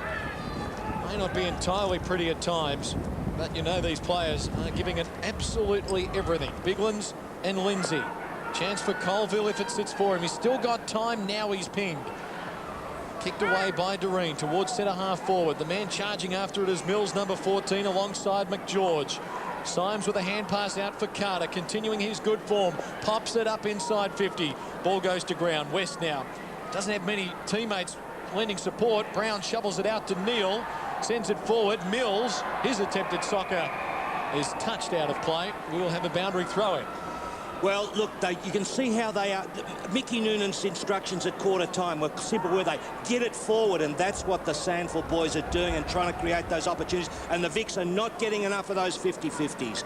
Danger signs. Pavlich, Ablett-like out of the ruck. Not the finish, out on the full.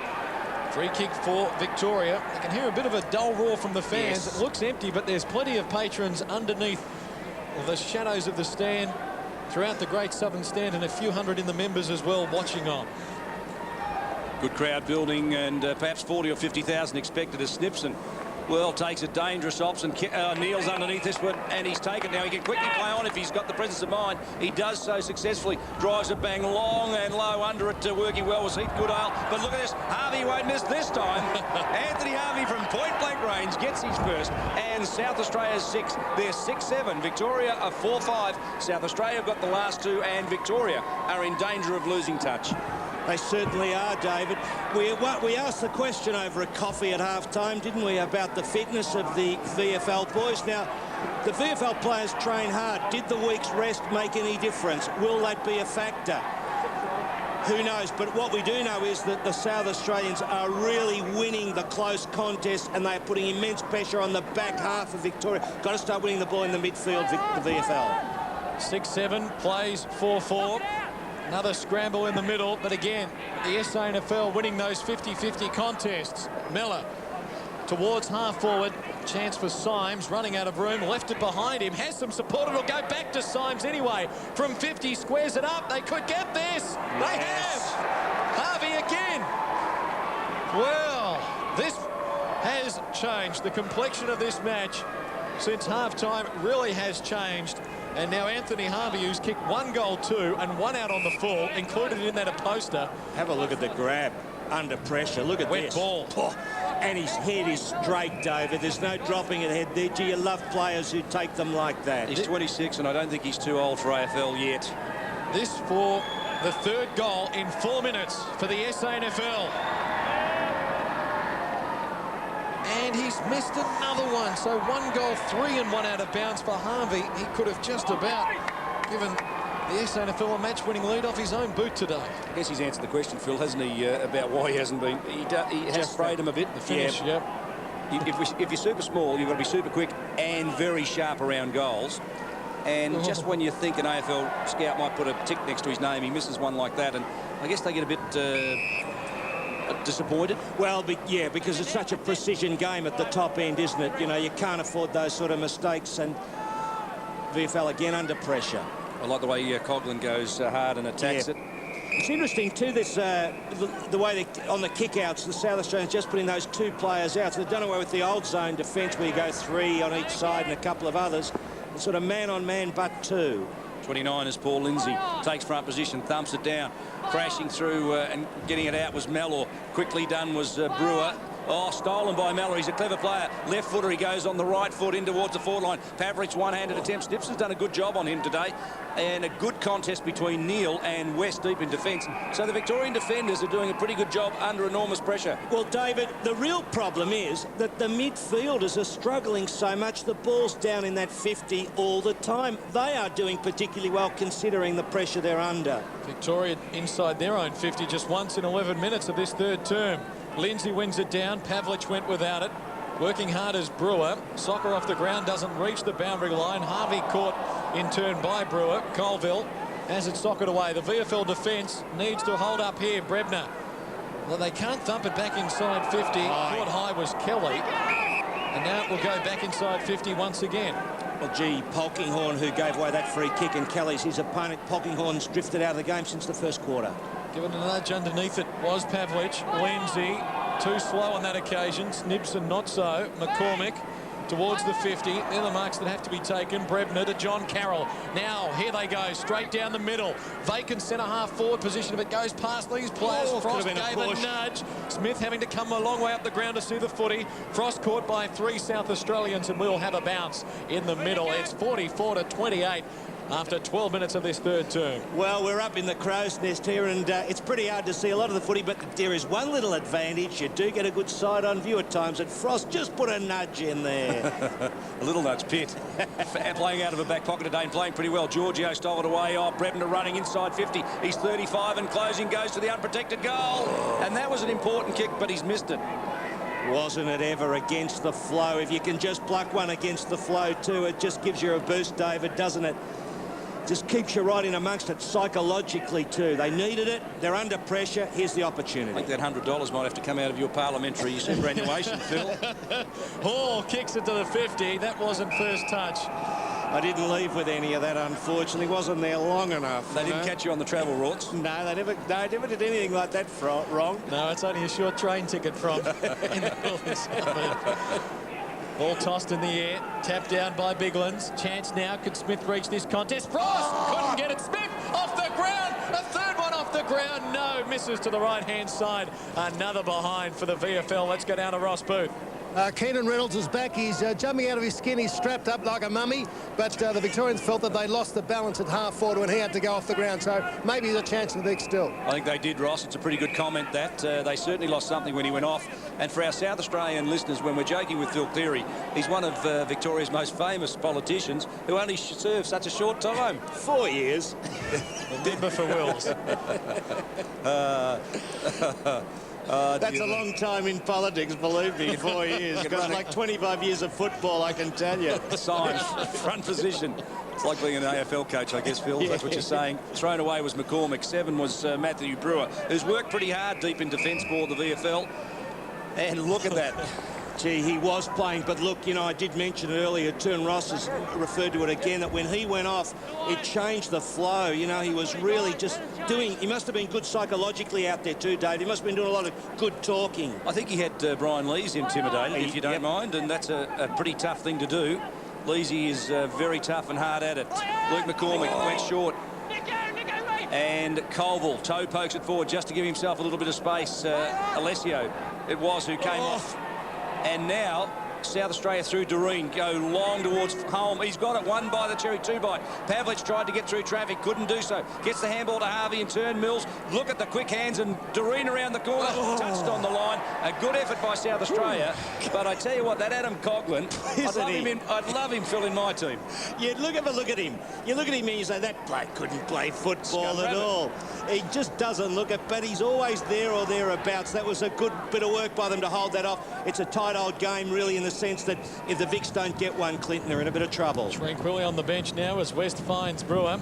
15 minutes gone, third term. That was a short old kick, and in the conditions it doesn't pay off. High ball from Colville, waiting under at home, punches it away from Snips, and off the ground the VFL will concede a behind. David McGeorge getting back there, so the behind tally building. There's our margin, 16 points after 15 minutes. It's not often that a Scot gives something like that away, but the point was worth giving away, wasn't it? I don't think he had any choice. It was 2-on-1, and I thought he did pretty well in the final wash. Big fly was up. Matty Brewer couldn't bring it to ground. Now look at South Australia. Pavlich just overran the ball. Finally, the Vics just feed it out. They start to run. This is where I think the Victorian defence need to get their goals from. Carroll, who was hit heavily by his teammate Reynolds, drives it forward now into space. This is Brebner with the dreadlocks. And Short, the former West Adelaide player, well, he squared it up conceding ground. Alessio was the target, missed that player. Now Mills flicks it out to Scotty Doreen. Was almost a clever kick, but Carroll, geez, a tough, hard-at-it player, I promise you. Chris Hollow from 48 metres out goes long but wide, and Stephen Pitt drops back deep in defence for South Australia. Gee, there's been some wayward kicking at times going right across there with Hollow. Yeah, a bit of pressure, but Hollow was kind of free, wasn't he? Brebner's option a bit interesting. Yes, it was. Pitt, high ball, Symes from behind, couldn't take it. VFL had the numbers initially. Now the red jumpers come in. This is Clark, been quiet since the opening term, on the run from 45, shouldn't kick it from there, doesn't. It is another behind, so both teams spraying a couple of chances in this third term. Excusable given the conditions, although it is an important game, and they are decent players, and the margin there is 15 points. Given Philly to have a fair old headache too. Crawshay got him earlier. South Australia now defensively. Here comes Colville, just got the fingertips to it but couldn't quite keep it in. And South Australia will reset the defence about 20 metres forward of the defensive 50-metre line. We've played just on 17 minutes into the third quarter, and South Australia have had the upper hand this term. 6-10 to 4-7 as Biglands takes front position in ruck, brings it down. Over the top of it now is Gibson, who I really reckon, fellas, just turned the game around for Victoria when he came on in the second quarter, Phil. Oh, he definitely did, no question about it. But then the momentum was lost, wasn't it? So the Vics trying to press here, yet to goal in this third quarter. The ruckmen spoil one another. Paddling it out, throwing it on was Kelly. Does well. Heel, Brown. Intended target home, working in there. John Polkinghorne forces a bounce. He's lucky there, Johnny Polkinghorne. He was on the blind side of the umpire. Could have nearly been pinged for keeping that ball in underneath him. The rain continuing to tumble at the MCG. A cold and bleak old day, and a terrific footy match on offer. Symes won it down. Coughlin there, the hard work as well. On the logo on the members' wing. Carter steadies. What's his delivery like? Pretty good. Pretty good indeed. Colville decides to play on, finds Brown. Good work. They have lifted a notch, and their finishing this quarter has been far better than that of the VFL players. Now, David Brown, who's already kicked one this term. You see there, they covered Colville in the corridor side, but he switched to the left foot, and he's still found on just on the edge of the corridor. That's really smart play. This will be a decisive break if he can kick it. Has it got the carry? In the square, West was there to punch it down. Rove, kick, and it's out to the right by Mills. Kept in play, snapped by Neal. Got it. Robbie Neal has put it through. On the stroke of time on for this third quarter, the SANFL now lead by 21 points. Neal gets his first, and that is the biggest margin in the game so far, and the VFL will be hard-pressed to come from behind here, Phil Cleary. Well, the numbers are really with the SANFL. You look at this ball when it hits the square. The Vics are there, 3 of them up, but once the ball's pushed forward, they're outnumbered. Look at that. They're in real strife, and Neal swings it on left, and I swear this goal umpire smiles as he signals a goal to the SANFL. He'll never umpire again. Not in Victoria anyway. Alessio, very clever, goes wide. Gibson over the top of it, just bustled out of it by Powell. Powell did pretty well. Brebner tried to get the kick away. Powell was terrific in the contest, just forced it short. Harvey releases Brown, and on the left boot goes Brown. Look at this, runners everywhere. Heel just needs to take it, but well down Sean Smith. He just decked him and held the momentum. But now Lees takes off on the left boot, tries to bring it back inboard. Where's the target? Where's the option? No one there, and a good mark taken defensively, and it's Hollow for the VFL. Well, hasn't he been good today? He's beaten 2 opponents, now on to his third. He's got Symes again, so I guess he's beaten Symes twice. Good kick. And it was a very good kick. Frost, the J.J. Liston Trophy medalist from last year, on the left boot. Well, that was a pinpoint pass that didn't work. Keenan Reynolds was the target. Pitt to Colville was clever work. Out wide was Lees, who's running far and wide to pick up possessions now and starting to work himself into the game. Carter, who's as tough as oak, Harvey, Colville, deft touch. Back to Carter, crashes one tackle, gets through two. Still got the handball away, but the Victorians were terrific defensively. Their tackling was spot on. Well, it's been good all round. Look, you know, people looking in as we see Mick Noonan, they'd be pretty happy. Now, there's a bloke who's tough, as the old kicker used to say, tungsten. But he's done well, Mickey Noonan. He's got his players really dedicated. The Vics have been good too, but they're just a little bit classier at the moment, these SANFL boys. 21 points the margin. Kelly feeds it off. Lees grubs a kick up towards the wing. Victoria have front position. Coughlin, though, the bounce didn't really favour him. Now Hollow working hard. Ball taken, but was tackled heel. And we will have another bounce. Mickey Noonan mightn't have spoken to Ross at half-time, but I guess Ross has put him under the water torture down there, isn't he? Pouring the rain on him. Not much gets away from Ross Booth. Alessio. Bad news. Corky, is it? Yep, he got there was a hard collision over there before. Fed out by Giorgio. Now, look the at Victorian him, side, yep, they should take him off. Anthony Alessio. Must be a bad Corky, that one. He should lie down and call for the stretcher so that the team's not disadvantaged. 21 points the margin. And then bowl one underarm. Getting close to siren time of this third quarter on ABC Sport from the MCG. Hope you're enjoying the coverage from the throw-in. The VFL have got to try and get something out of here. Lindsay is tied up. We will have another bounce. I guess if you're sitting west of Bordertown, you'd be enjoying it. You'd be pretty happy. This broadcast going throughout Victoria, southern New South Wales, and right across South Australia. Taken by Brown. Good kick, Colville. He's been impressed since he came on. Middle stages of the second term. High ball now towards half forward, hoping for Symes. Caught behind, takes it beautifully. Just gave his opponent a little nudge. Not too much to give away a free. The kick is a shocker. Brewer took the mark, thought about playing on. Holm thought he was going to be off and claimed him. But the VFL need another goal before three-quarter time. Of that, there is no question. Brewer sends it out wide for Clark. He takes it, but gee, they're going wide, and on this MCG ground, that's not the best option. McCormick now, he will go more direct. A high ball towards Carroll. One-on-one at centre-half forward. Couldn't pull it in. Doreen did well, and now the Crow Eaters are away again. Carter for South Australia is probably high amongst their best, along with Harvey and Holm. And this guy hasn't done too bad in ruck either, Rhett Biglands. A high one towards centre forward, 2-on-1 contest. Mallet couldn't quite get there. He was bodied out of it. Clark, who copped a crashing bump from Crawshay in the second quarter, gets the kick away and straight towards the line. We're 23 minutes into the premiership term, and the SANFL look like they're taking the money. Carter's kicked, had 14 kicks, 4 handballs, and he's even got a behind from half-back flank as Alessio comes off for Victoria. Well, that was on, wasn't it? Symes was dragged out of the contest. Giorgio tried to get the kick away, but the umpires picked up a free kick, and it's going to South Australia.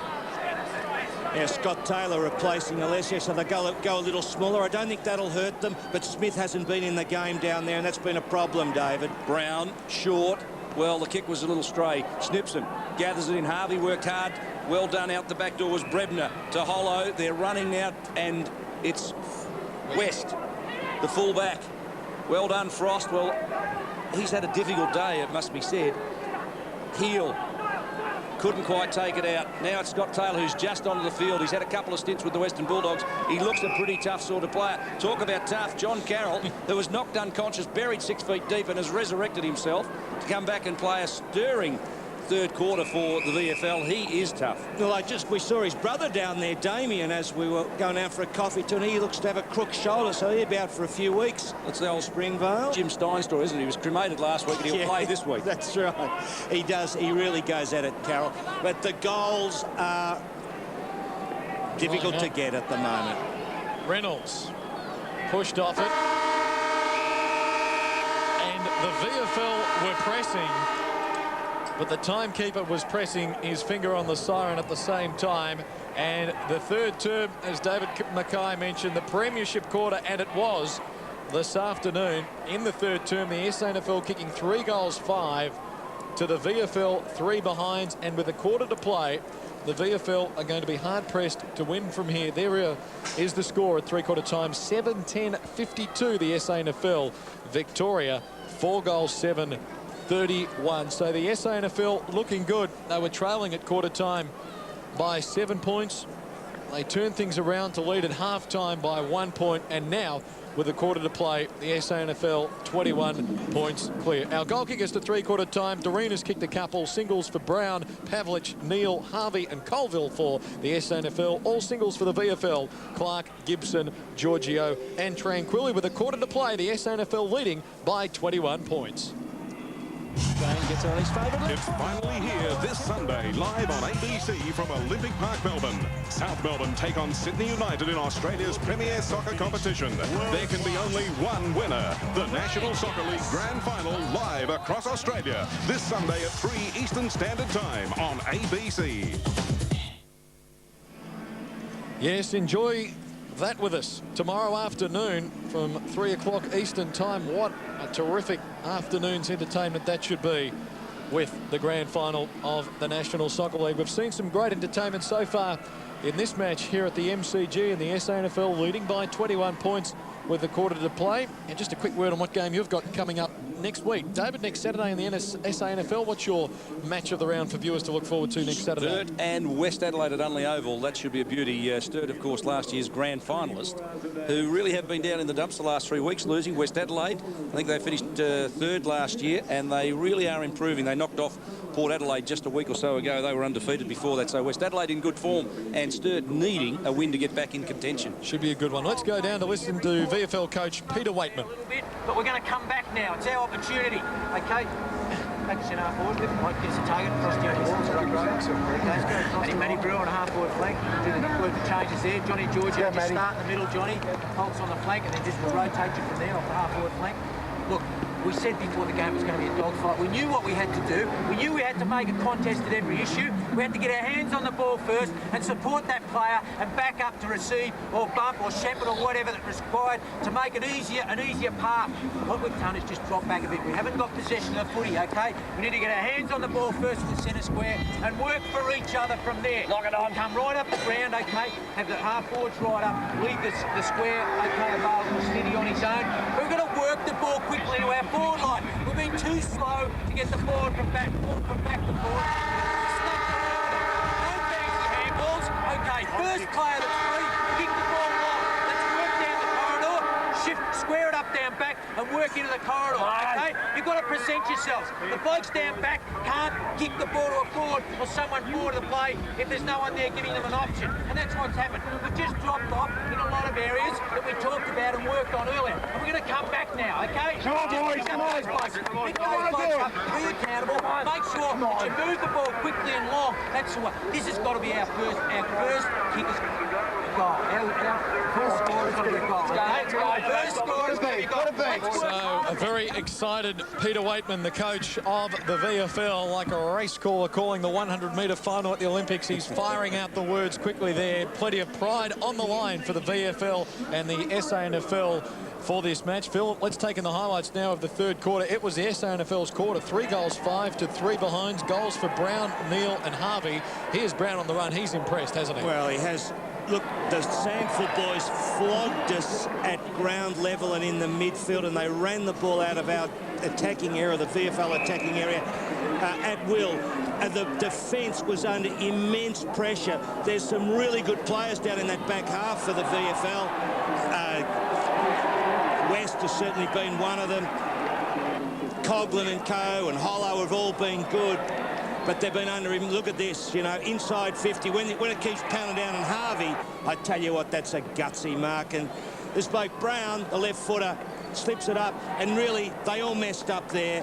And that really was poor play and let Mills in. And there's another goal off the deck as well. That man smiling, that goal umpire. What are you doing there with that? Anyway, there's the stats. SANFL, a lot more kicks, more handballs, more marks. Well, they've just had the ball. Peter Waitman says they must get hands on the ball. Roscoe, what's happening down there? Are we a chance, old son? Oh, I don't know. The South Australians, Phil, they were cock-a-hoop in there. They felt the game was over. Maybe they're right. They were really excited, pumped up. They've got a bit of a breeze now, the Crow Eaters, and I can see them really coming home strongly. Mickey Noonan, just like a little Bernie Shee in there in that huddle. The assistant coach and ex-Springvale coach. No, he's the Springvale Melbourne coach. All right, thanks for that, Ross. Stay warm. Without the Broly down there, it's hard to stay dry. First possession, SANFL. First kick for goal from Symes to the pocket. Almost a chance for Neil. Over for a boundary throw-in. Well, it's an understatement to say the VFL cannot concede the opening goal. There are the details as we start this final quarter. The VFL versus the SANFL, exclusive to ABC Sport, wherever you're joining us. Cold and wet, wherever that may be. Hope you're enjoying it. Ball knocked down. McCormick, little soccer off the ground. Had it, lost it. Holm trying to break clear. Handball. Neil decides against going for goal. Centres it. Almost a very good option. Ball knocked away. The VFL still under the pump. Pavlich tried to get it, couldn't. And this is going to be a very important bounce. I tell you what, they can't blame that back half for the problems. Look at that Snibson in there, and Hollow, and West has been great, and Coughlin, they've all been terrific. But the midfielders, they've gone to sleep. Big play here. Symes had it, lost it. Pavlich couldn't get boot to ball. Gibson there knocks it out. Chance now for Mills.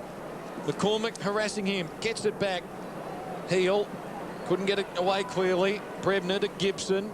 Gets it out wide. VFL off the hook. McCormick with the kick clears the defensive 50. Carter just inside the line. Takes the mark and will push South Australia back. Just squares it up to Kelly, who's been prominent. He's playing pretty well. But the star really has been Anthony Harvey, fellas. 14 kicks, 5 handballs. He only came on early in the second quarter. If he kicked straight, David, too, what would he have done? BOG, you would guess. 10 is Mark Brebner. Gets it off to McCormick. McCormick hurries the kick. It just seems to me that Victoria have been under a lot of pressure since half-time in their disposal. Smith, who you would have hoped today could have really dominated at this level, but really 2 kicks, he's hardly been sided. Well, that's right. They didn't seem to get the ball into the zone much. Wet day. He's not really going to fire. He's not at all, you see, you know, and the talls on these conditions still get the ball down to the ground for you. 29 was Lindsay, thumps it down, but heel for South Australia. Forces the ball back to centre forward. This fellow I really like, Adam Coggle. Gets it out now to Cook, who must have a terrific headache. Giorgio's moved to the centre, as we heard listening to the coach's huddle. Kelly has dominated since really midway through the second quarter. He has starred in the centre for South Australia and will feature high amongst their best. Heel over the top of it. He's had a good day on a wing. Gibson, well, he has knocked up trying. It won't be his fault if the VFL lose. And Carter, probably one of South Australia's best, went towards the line but couldn't quite keep it in. And now he just ducks back and takes the mark. He is in everything at the moment. He has been terrific, no question of that. I just looked over your shoulder. 18 possessions to three-quarter time for Carter. Adding on that, this is a chance. Good tackle. Scott Taylor, play on goal. Matthew Brewer kicks it. VFL back in touch. Well, if anything against Carter there, he went backwards into the centre corridor. The VFL applied the pressure. Good tackle from Taylor. Ball spilled clear. Brewer cleans up with the opening goal of the final quarter. Look at Mickey Noonan. He'd be saying, God, what are you doing here? But it's when he had the prior opportunity, David. Once he's got prior opportunity, now once he takes him on, he's gone. He's gone. He has nowhere to go. He should have just gone bang and put it through the goals because he was in deep strife. Michael Noonan, if your lip read, said, that's stupid. You can't do that. And he'd be dead right too. And the VFL now are attacking again. Scott Taylor off the ground. Unbelievable goal for the VFL. And that one, another soccer goal to Scott Taylor, has really brought Victoria back within touch. What a goal! You can't believe there's soccer 3. Unbelievable. In a month where there's so much talk about soccer and the Manchester United boys, this is just classic. A team lifter. I tell you what, Peter Dacos, if he's watching, he would be very excited about that, the Macedonian marvel. Well, that's I don't know whether he got any like that, did he? That's a reward for Taylor, because he should have had the last one following the good tackle. That's right. 9 points our margin. The VFL, inspired by a couple of passages of brilliance there. Brebner caught illegally. No, says the umpire, play on. Heel slides into the contest. The VFL uppercut, but they've got some work to do still. Miller, the centering ball. Neil, good touch. Could result in a goal. Handball over the top, and it will be a goal for Harvey. He's got his second. There's the quick reply 3 goals in about 2 minutes. They'll struggle to top that later on this afternoon. This is great action. Well, gee, he's been hard at it, Harvey, and, you know, runs the length of the ground, and there he is, just appearing in the goal square. The Vicks had a bit of a chance here, but once West went to ground there too, he should have held his ground. Once you're on the deck, you're not in the contest. Ball's gone, tricky situation, but there you have it. Margin back out to 15 points in favour of South Australia. They're clearly the favourites to take this game. Biglands has been good in the middle. He was the fellow who started it with a little toe poke forward, and Brown just kept shoveling it forward. Good combination. Brebner releases the ball. Lee's had an airy virtually, he just connected. Clever work, spinning away Matthew Brewer on the left boot, a short one, and it's working for the VFL as Carroll marks about 55 metres out. He's got 3 or 4 leads. He can go long. Decides that that's the better option, but look at it. It's 3-on-2. Back deep in defence. Sean Smith thumps it off the ground. Pitt will just probably concede it. He thumps it across. Mercifully. Had the presence of mind and just got the fingertips there. Gee, well, it looked like it was going to be another soccer goal, didn't it? It was just there for the opening. Would it slip out and would someone just put the toe on it? Look, but the hand was there. Gee, Powell did well to get it. Now Carter brings it up towards the wing, called on by Colville. That was a terrible shepherd by Colville. I don't know whether he wanted the ball or not. In the end, he caused his teammate all sorts of damage. McGeorge gets it over the top. Reynolds, a high ball. Vicks have 2-on-1. Should take it. They do. Clark to Brebner. Has a man loose at half forward. Marks. Giorgio has it. Has Carroll running alongside. Should give it to him. Should give it to him. He's going to back himself. He better kick it now, Phil. He has to kick it. Yes. Carroll was floating down. He had him in the corridor initially, and he chose not to do that. What's he doing now? Well, I think he's checking with the umpire about the man on the mark. It's going to tell. I don't think he must kick it. Distance, it's really tough from here. He must kick this goal. He turned down. Right, he's only 30 metres out on an angle. The rain coming down. He must kick this. He turned down a good chance. And he does miss. Won't get the distance. Lindsay! Tough angle from here. SA should pick up the man. He might try to bring it out. Gee, this game's had a lot in it, hasn't it? In difficult conditions, they've handled it well, but the tackling has been ferocious. Even a couple of people down in the media room, a couple of girls I was talking to, said, gee, the tackling's been terrific. There you go. And Lindsay taking a big mark there. Yeah, that's not bad. He just broke a finger, what, 3 or 4 weeks ago? He's done well. And this for a vital kick. The margin at the moment, 14 points. There are his details this afternoon. He's had a big contest against Biglands in the ruck. Needs this goal. Left footer should make it. Well, wait. Oh, dear. That is inexcusable. Well, he ran a bit close again to the mark. Not that there's Anthony Alessio, but he's a left footer, Lindsay. Or he kicked with the left foot on that occasion. I think he's a left footer. Bit close to the man on the mark. Was a boy from East Fremantle, drafted as a rookie to Geelong and playing with North Ballarat. What an interesting game of football we've got in the modern age. Yes, indeed. Broke a finger just 3 or 4 weeks ago, but he took a mark like everything was in perfect working order. And this one's not a bad effort either. Took front possession, brings it down. Biglands dropped his head. Therefore, there was no free kick. Play on, said the umpires. McGeorge down from a back pocket, trying to force and propel Victoria forward. Couldn't quite get there, and Biglands was very good on the second effort. Applies the tackle to Polkinghorne and forces another bounce. There's a big kick out too.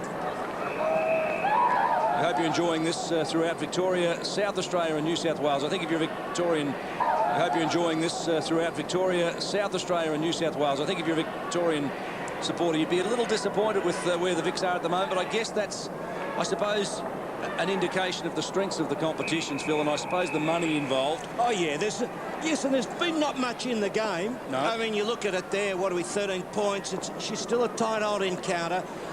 They've been tough at it, the Victorians. Yes, there's more money in South Australia at the present time. Double the salary cap. Yes. As Alessio prepares downstairs to come back on, we caught that earlier. Lindsay front position, but it was Biglands who thumped it down. Polkinghorne releases the ball out to McCormick on the left boot. Carroll underneath it, couldn't quite get there. It was a good effort, Carroll, to come back as we go down to Rossi downstairs. What are you doing, Ross? Having a whiskey or something, are you? We were nearly going to get a view from the outer. Yes, I'm here this time. I had a bit of trouble with the camera. Anthony Alessio reckons he's right to come back on. His corky's OK, but they've got that dilemma because we might upset the balance again. But I'm not sure he actually is right. He's just desperate to get out here. He doesn't look right to me, I can tell you. He's still limping, I reckon, so I wouldn't put him back. Lees hasn't had the best of games. This hurried kick marked by Polkinghorne. It's nearly a 50 in that, you know. Mills almost exerting himself too much. Frost, open man Reynolds now, some late pressure, gets a free. Gee, a Brewer taken it would have been advantage play on, but Keenan Reynolds, who we saw earlier in the match, a thumping kick. In the end, it was just a behind, or in fact out on the full, but he's got plenty of weight to his kick. Playing with a cut above the eye that sent Ross Booth looking for something to take him out of. He changed his jumper as well. He was number 2 earlier. Now 22. Loads up the top, gets onto it. It's a barrel to land in the square. Oh, good work. The South Australian defenders concede a behind. It's rushed over. So the margin now, 2 straight kicks. We've got about 14 minutes to play. Remembering shorter quarters, 19 minutes plus time on. They don't want this match to run into overtime, and we could yet be in for a thrilling finish. Pitt goes short. The target, Stephen Hall, a late inclusion for South Australia. Seamus Maloney out overnight with the flu. Hall was rushed in. It's been a pretty good fullback. There's been some discussion about the fullback for South Australia, but clearly Hall has done the job today. Mellor underneath that one, couldn't take it. Brebner flicks it out. Polkinghorne, I think it was, to Taylor. Taylor over the top of it, clever and slick. He got the left boot forward. Gains about 20 metres and it's out of play in the forward pocket for Victoria. I'll tell you what, David, it's been all the VFL the last 5 or 6 minutes. I thought the SANFL had a match-winning lead when they got out in front there, but gee, it's not over yet. I think they did too, Clinton, didn't they? Well, I tell you what, if they kick this goal in this Sorday forward inside about 30 metres out, anything could happen. Lindsay knocks it down. Pitt under pressure. Brebner! Oh, they've done it again! No, you wouldn't believe it! Cannot fathom that they've soccered 4 remarkable goals. Giorgio's got his second. It's a 6-point game, Phil.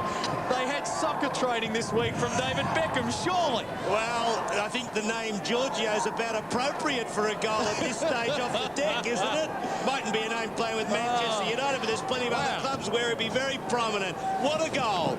1 goal in it at the moment. You wouldn't believe that they could have fought back like this, the VFL. Tremendous game of footy. Well, a lot on the line here as Polkinghorne had the kick smothered. Kelly, who's worked hard in the middle, gets the kick around the corner into space. It goes. Symes, who had a difficult first 3 quarters, has been well held by Hollow. Hollow gets the handball out, but Holm, who's played pretty well for South Australia as a follower, goes forward. Harvey, who has started since coming on early in the second quarter, gets it out for George. Harvey stole it away, releases the handball to Colville, who's already kicked one. He goes short, and the target underneath this one is Doreen, who's already kicked a couple of goals, but 35 metres out on a very tight angle. This is the toughest kick at the MCG. Oh, just percentages in that contest, wasn't there? You know, just 50-50s, but then South Australians won it. Squares it up. Pavlich was the target. Snips has done a good job on him. The big fellow in Lindsay just lumbers out with a big, long kick. Carroll, who has been a star for Victoria today. I like the way he's just so tough at it. 2 dogs at a bone, Colville and Carroll. There were sparks flying. Yeah, you wouldn't have got in between them to try to pinch the bone, would you? There is John lost Carroll. your hand. He thought he would play no further part after being injured earlier. G. Lindsay decided to bring it back into play. Found Holm of the SANFL. Kick inside 50. Chance for Symes if it sits for him. Also Miller there. Wheels onto the left. Good kick. Pavlich coming out. Had it knocked away. VFL should clear. Snipson. Good handoff. Hollow now. Can they set something up? They're a goal behind. The kick didn't have enough weight on it. And Scott Doreen, who kicked a couple in the second term, takes the mark. We're halfway through, just over halfway through this final quarter at the MCG. Exclusive to ABC Sport. Big ones bounces off Lindsay. 70 out. High ball. Pavlich again. Yes. He'll line them up from 45 out, as good as being directly in front. Well, you see Lindsay there, little bit of inexperience in that contest. He bounced off. He should have collared his man. The ball spills free, put into Pavlich's path, and Snipson's not able to cover him there. Tried hard, but the young bloke, the 17-year-old star, I reckon, who will be drafted next year. That's the big talk going around. There are his details today. 7 possessions and 3 marks. He kicked a goal in the second term, put another shot on goal out on the full. This to double the lead to the SANFL in driving rain from 45 out to the city end, right through the middle. Good goal. Punt for the money. His second. They breathe a sigh of relief now. Mick Noonan's men, with about 10 or 11 minutes to play, they lead by 12 points. Well, they put the ball neatly into his path. He's got a nice little bit of speed off the deck. We might just see this here. Look. Got a tackle. Now, see, yes, you've got to lay the arms around the player. And he didn't do that. And there, that's a turnover. And Pavlich on it. And he doesn't turn 18, fellas, till the 31st of December this year. So, interesting birthday. Makes me feel quite old, actually. I think he has a decent New Year's Eve every year. Colville, well, hasn't he been good since coming on too? Him and Harvey really have been impact players. Kelly, who has battled hard in the centre, and I guess he's got the honours. He's had a couple of opponents today and has beaten both of them. Off it goes to heel from Crochet. Loose ball falls. Doreen, who's kicked a couple, spins back. Neil, the former St Kilda player, on the left boot underneath this one. Pavlich, one hand, two hands, and snips and did very well. It's been a great contest, that one. Mills high amongst the best, but the umpire said that one's a throw, and the VFL will take the free kick deep in defence. Was that umpire Twit getting into the game there? I bumped into his parents before the game. David, he's a plumber, so if you look after him in the call, anything can happen round at your house. Well, he's the only umpire I know that's got parents, Phil, but there you go, that's another one. That's the old story, isn't it? Brown misses it. Spinning out of trouble, is that McCormick? Yep, it was. He's been pretty compact and tight today too. Has shown some good vision. Pitt to home. He'll feature amongst South Australia's better players in this match, no question. Neil took a big fly, but at the back door, Coughlin, who'll certainly feature. I guess, Phil, that's your job to pick Victoria's best. Oh, good. Out it goes to Gibson. Also an impact player since coming on. Carter, well, you're going to struggle to put the best 4 or 5 players for South Australia, because I guess, just having a quick look at it, there's 9 players who I think really have featured beautifully for South Australia. Yes, and they've really powered the side on after that first quarter when they looked to be struggling a little bit. They've really done well in that midfield zone. And Harvey, yeah, been a key. Centre wing, outer side. Ball towards the boundary line. Giorgio on his knees. The handball for McCormick. Brewer flicked it straight to a South Australian player. On the wing on the outer side, the VFL have a few minutes to kick a couple of goals. Clark lazy there. Kick smothered by Brown. Now Biglands wheels around onto the right boot towards the middle. Colville couldn't take it, does now. Hand pass, this could end it. This could end it. Mills on the run, kicks a great goal. Yes. Trent Mills gets his first. That should be it. A lazy kick from Tim Clark was smothered away. Great transition and conversion from Mills, and the margin now 18 points, a tick away from time on to the final quarter. Well, 2 mistakes, Clinton, one by Lindsay on the wing, just not quite showing the experience you require in a tight situation. And then Clark has an opportunity, doesn't use it well, rebound, and Mills says thank you very much and pings it right over the goal umpire's head. So an 18-point split. There is still time just for the VFL, but they have to be quick, they have to kick straight, and they can't even concede a score. Colville, high ball. Pavlich charging it down. It will bounce over for a throw-in, will it? No. Does a leg break. Brebner sees it over. Speaking of leg breaks in cricket, don't forget ABC Radio's exclusive radio coverage of the World Cup. The big one tomorrow night, Australia versus the West Indies, 7:30 Eastern time, 7 o'clock in Adelaide on 5am through 3:00 in Melbourne. Join Tim Lane at the World Cup on ABC Radio. Symes thumps the ball backwards. Frost on the right boot. Lees thumps the ball down. Colville releases Kelly. Kelly's played terrifically well. You won't see it on his stats. I just had a quick look at them, and he didn't pick up the impressive stats of some of the other players, but he's done some hard bullocking work out of the middle. I like his game. Especially after that first part of the game where Polkinghorne was dominating, David. Dead right, Phil. Oh, look, Mellor off the ground. Just misses. Yeah, he really bounced back, because we were calling Polkinghorne in that first quarter like as a real match winner. He was driving the forward, and really Polkinghorne hardly been sighted since the first quarter. Likewise, Brewer was like a shot out of the gun early on. He's come back into the play in this final term, but very quiet in the second and third term. Snipson's been solid down back. He will bring them into play. We're in time on. Only 19-minute quarters. They must go down the middle. They do. Gibson loads up the torp. It doesn't come off. Lee should be able to clear the former Tiger. Oh, they've got 4 players on this outer side. Oh, they raffle it. No one had a ticket in the end. McCormick comes through, lost it. Pitt, the former Magpie, over the top for Miller. Handball back to Pitt. He's caught. Not pinged, though, by Gibson. The umpire with a late whistle. Now they'll give Victoria a free. Gee, this bloke's been good, Coughlin. He'd be Victoria's best, probably. The handball off to Giorgio. Wide to the outer side. Reynolds with a couple to beat. From behind, knocked away by Doreen. This is Doreen now, given a nudge by Carroll. No whistle. Close to the boundary line. It won't quite go over. Miller, 60 out from the SANFL goals. He's got it on a string. Sweeps a hand pass back. Now they can really set something up here, the SANFL. The ball bombed deep towards Neil back there. The former Saint couldn't get it. Snips and tough. Tackled by Brown. Gathered by Pavlich. The AFL star of the future shows just why. That's a super goal for his third. 2 in this last quarter for Matthew Pavlich. Phil, you mentioned just a couple of moments ago he will be drafted. Mark his name down and mark that one away for future reference on draft day. They'll use that footage right there. Well, some people are saying #1. So there you go. I don't know whether David could probably elaborate on that. But we see here Snipson gets caught. Brown after him. Really well done, Brown, too, because he really set it up by laying Snipson. And Pavlich, a bit of class there for a 17-year-old, David. Well, #1, Phil, depends on which club finishes bottom and what their needs are. I guess it's going to be Fremantle or Collingwood. Sure. Fremantle have got a full forward in Modra. Collingwood, I think you could think would take him early. They need some calls. Think so? Don't they?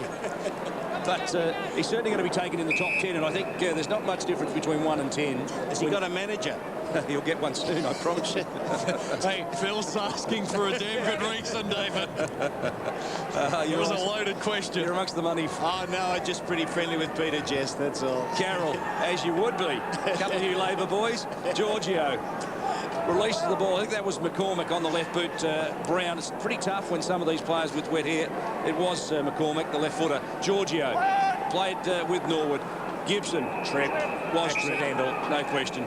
And we'll take the free kick. We're 22 minutes and into the final quarter. South Australia, the SANFL, are 25 points clear. No question they'll go on and win this one. And I guess hold the title of the second best competition in Australia. I guess that was the title that was up for grabs today. Keenan Reynolds around the corner. Good He's going to kick that. Keenan. They're finishing off the Victorians as they always do. But I guess the fitness of the South Australians in the second half has been the telling factor. But Victoria, as usual, were courageous to the end. Well, I was just going to say to you, David, that it was very important that they didn't slip in these last 5 minutes and let the SANFL kick a bag of goals, because it wouldn't be truly indicative of the game. The SANFL have been better, but you wouldn't, if they ended up 6 goals, that wouldn't do justice to the game. Anyway, Reynolds, he's got the big bandage. It reminded me of a game at 1976 at Port Sydney at the home of cricket with Johnny Scholes, where he came out after half-time with about twice as much bandage as that on David. And he was tough too, wasn't he? He was tough, actually. Frost to Brebner. This could be 2 in a minute. Can he bounce it home? He decides against going for goal. He probably should if the goal square was open. Bit of breeze coming into him, I think, there. Now, Phil, you're going to need to pick your best 3 or 4 for Victoria. It's not going to be easy. Not at all. I think this man, despite the... Oh, look at the lump on the upper left. I think you'd give him the nod, wouldn't you? He's been pretty good. Yes, Carroll, no question of that. I like Hollow at centre-half back as well. And Coughlin, of course, as we mentioned during the call. He's been terrific. Yeah.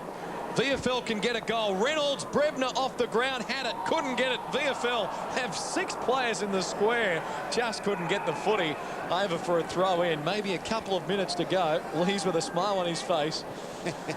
I'm just having a look, Phil. You look like you're going to get it from just 3 or 4 players would be my thought. Coughlin, John Carroll. Who else would you be naming? I thought Carroll was terrific. McCormick's been very good. Chris Hollow. West has been terrific for you. And 23, Adam Coughlin. Yep. So I think they're the players that you're going to have to contemplate, aren't they? Well, they've been under a lot of pressure in the back half. Carroll's been the pick in the midfield and up on the forward line. They really haven't had anything special, have they? Biglands thumps it down. Mills just couldn't quite get there. 24 minutes. The game's almost over. Victoria is still attacking.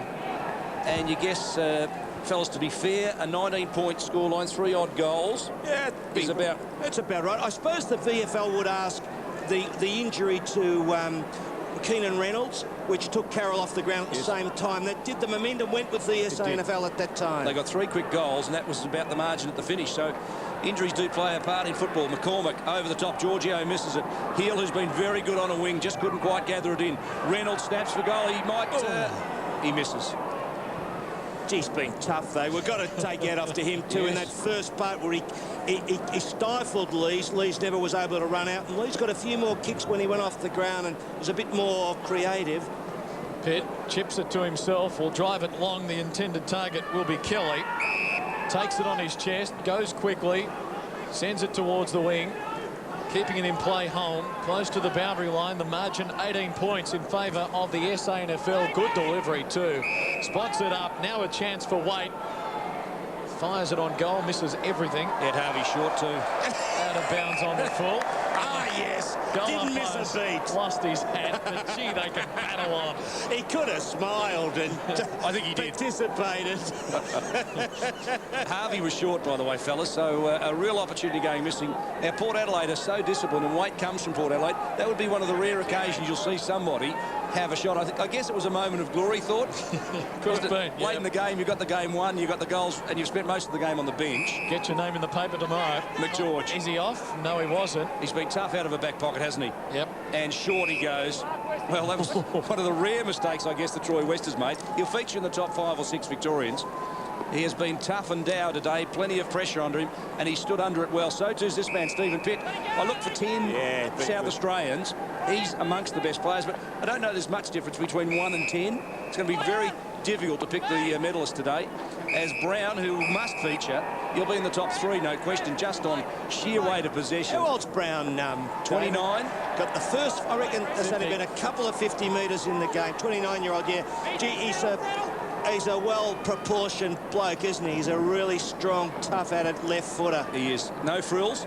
149 games for the Magpies, 22 for the Power and 69 for the Crows. Yeah. He's had a distinguished career, capped, I guess, by the Port Adelaide captaincy, and today the state captaincy.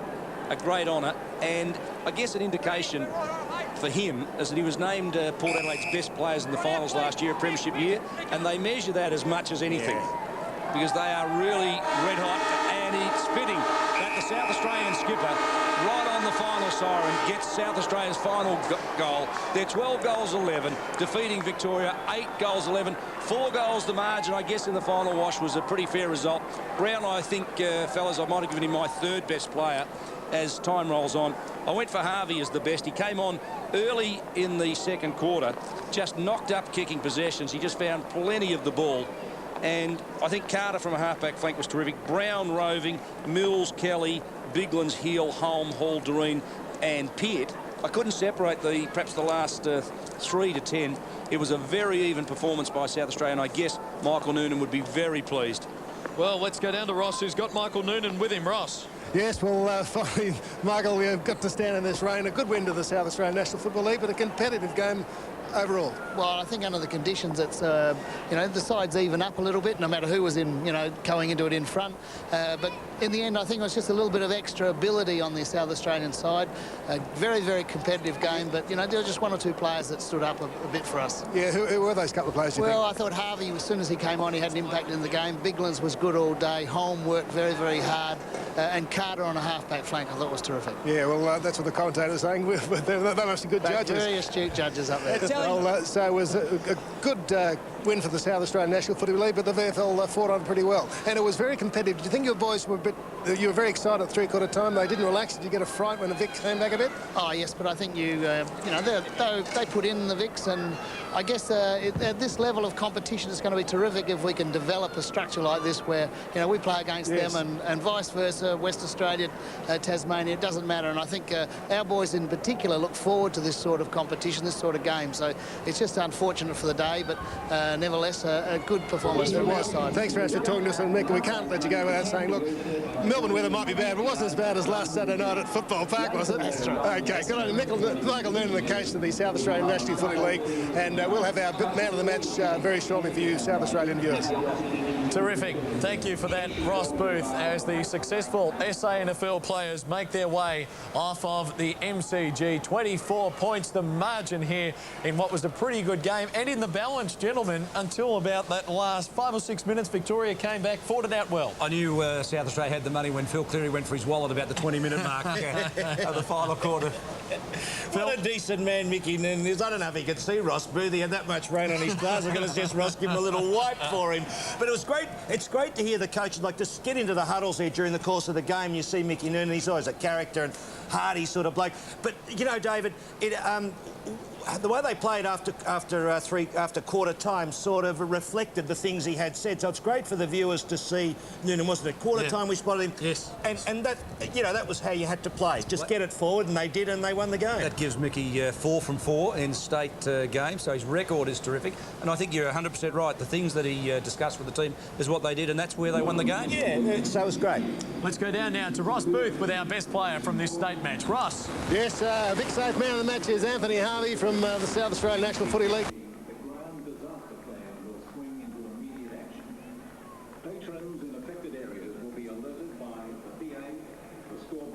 Okay, we lost everything. We've lost everything down there. We can't hear Ross Booth. It's not only footy park where you lose everything. There's no lights on here at MCG, is there? Lucky it took until the final moment there. Well, he was good. We'll try and restore communication One down of those there. times when actions speak louder than words. Indeed, indeed. And younger brother of Robert Harvey, just to repeat for our Victorian audience, he's a pretty good player. 19 kicks, 5 handballs. He didn't come on till the 10-minute mark of the second quarter. I think that'll give you an indication in these weather conditions. And had he kicked straight, Phil, he could have had another couple of goals. Well, and also it reflects the way the game went too, that it was those midfielders like Harvey and Brown who really set it up. So, you know, we really struggled, the Victorian side, in that midfield in the second half. That's what killed us. We'll be back again to take you on, I promise you. David, it's been terrific having you join us here at the MCG. Sturton West next week for our SANFL audience. Should be a good one as well. 2:15, join us live. We're live until 5 throughout South Australia, and we have just about as much fun as we had here today. Terrific. Thanks very much, David Mackay and Phil Cleary, and also Ross Booth on the boundary line. Hope you enjoyed it as well. The SANFL home by 4 goals this afternoon here at the MCG. Don't forget, coming up tomorrow, the National Soccer League Grand Final between South Melbourne and Sydney United, and of course the cricket on ABC Radio, the World Cup. It's pretty chilly here at the MCG. We've enjoyed ourselves. We'll go have a coffee. We'll see you later on for more ABC football. The brothers gonna work it out. The brothers gonna work it out. The brothers gonna work it out. The brothers gonna work it out. The brothers gonna work it out. The brothers gonna work it out. Arriving next month on ABC, 3 new Australian series. Somebody please tell me what is going on. First up, an exciting co-production between the ABC and BBC, starring Peter O'Brien and Anne Luby. Most 16-year-old girls aren't taken to school by their moms. Most 16-year-old girls aren't in a witness protection program. See how they run. Then, the story of 3 diverse characters. I'm Jade. I'm Carmel. Forced to become friends. She'd do anything for you. And about to have the time of their lives. Oh, it's so cute! 3 talented newcomers play the title roles with support from Ben Mendelsohn in a fine Australian production. Queen Cat, Carmel and St Jude. And finally, at the end of June... My patience, please, your worship. All the lovable residents of Pearl Bay return for a brand new series of Sea Change. Wow, you wouldn't want to miss that. There's lots to stay home for next month on ABC. Next week, enter a world of lies and deception. Moving material is a risky game, but it's stealing the information in the first place that is the most dangerous aspect of espionage. And I, through the keyhole, look at spying. What makes a successful spy, in my view, is a split personality. A fascinating series loaded with top-secret information. Operation Foxley was a project to assassinate Hitler. Infiltrate the spying game. Next Thursday, 8 o'clock on ABC. Gets on his favourite. It's finally here this Sunday, live on ABC from Olympic Park, Melbourne. South Melbourne take on Sydney United in Australia's premier soccer competition. There can be only one winner. The National Soccer League Grand Final live across Australia this Sunday at 3 Eastern Standard Time on ABC.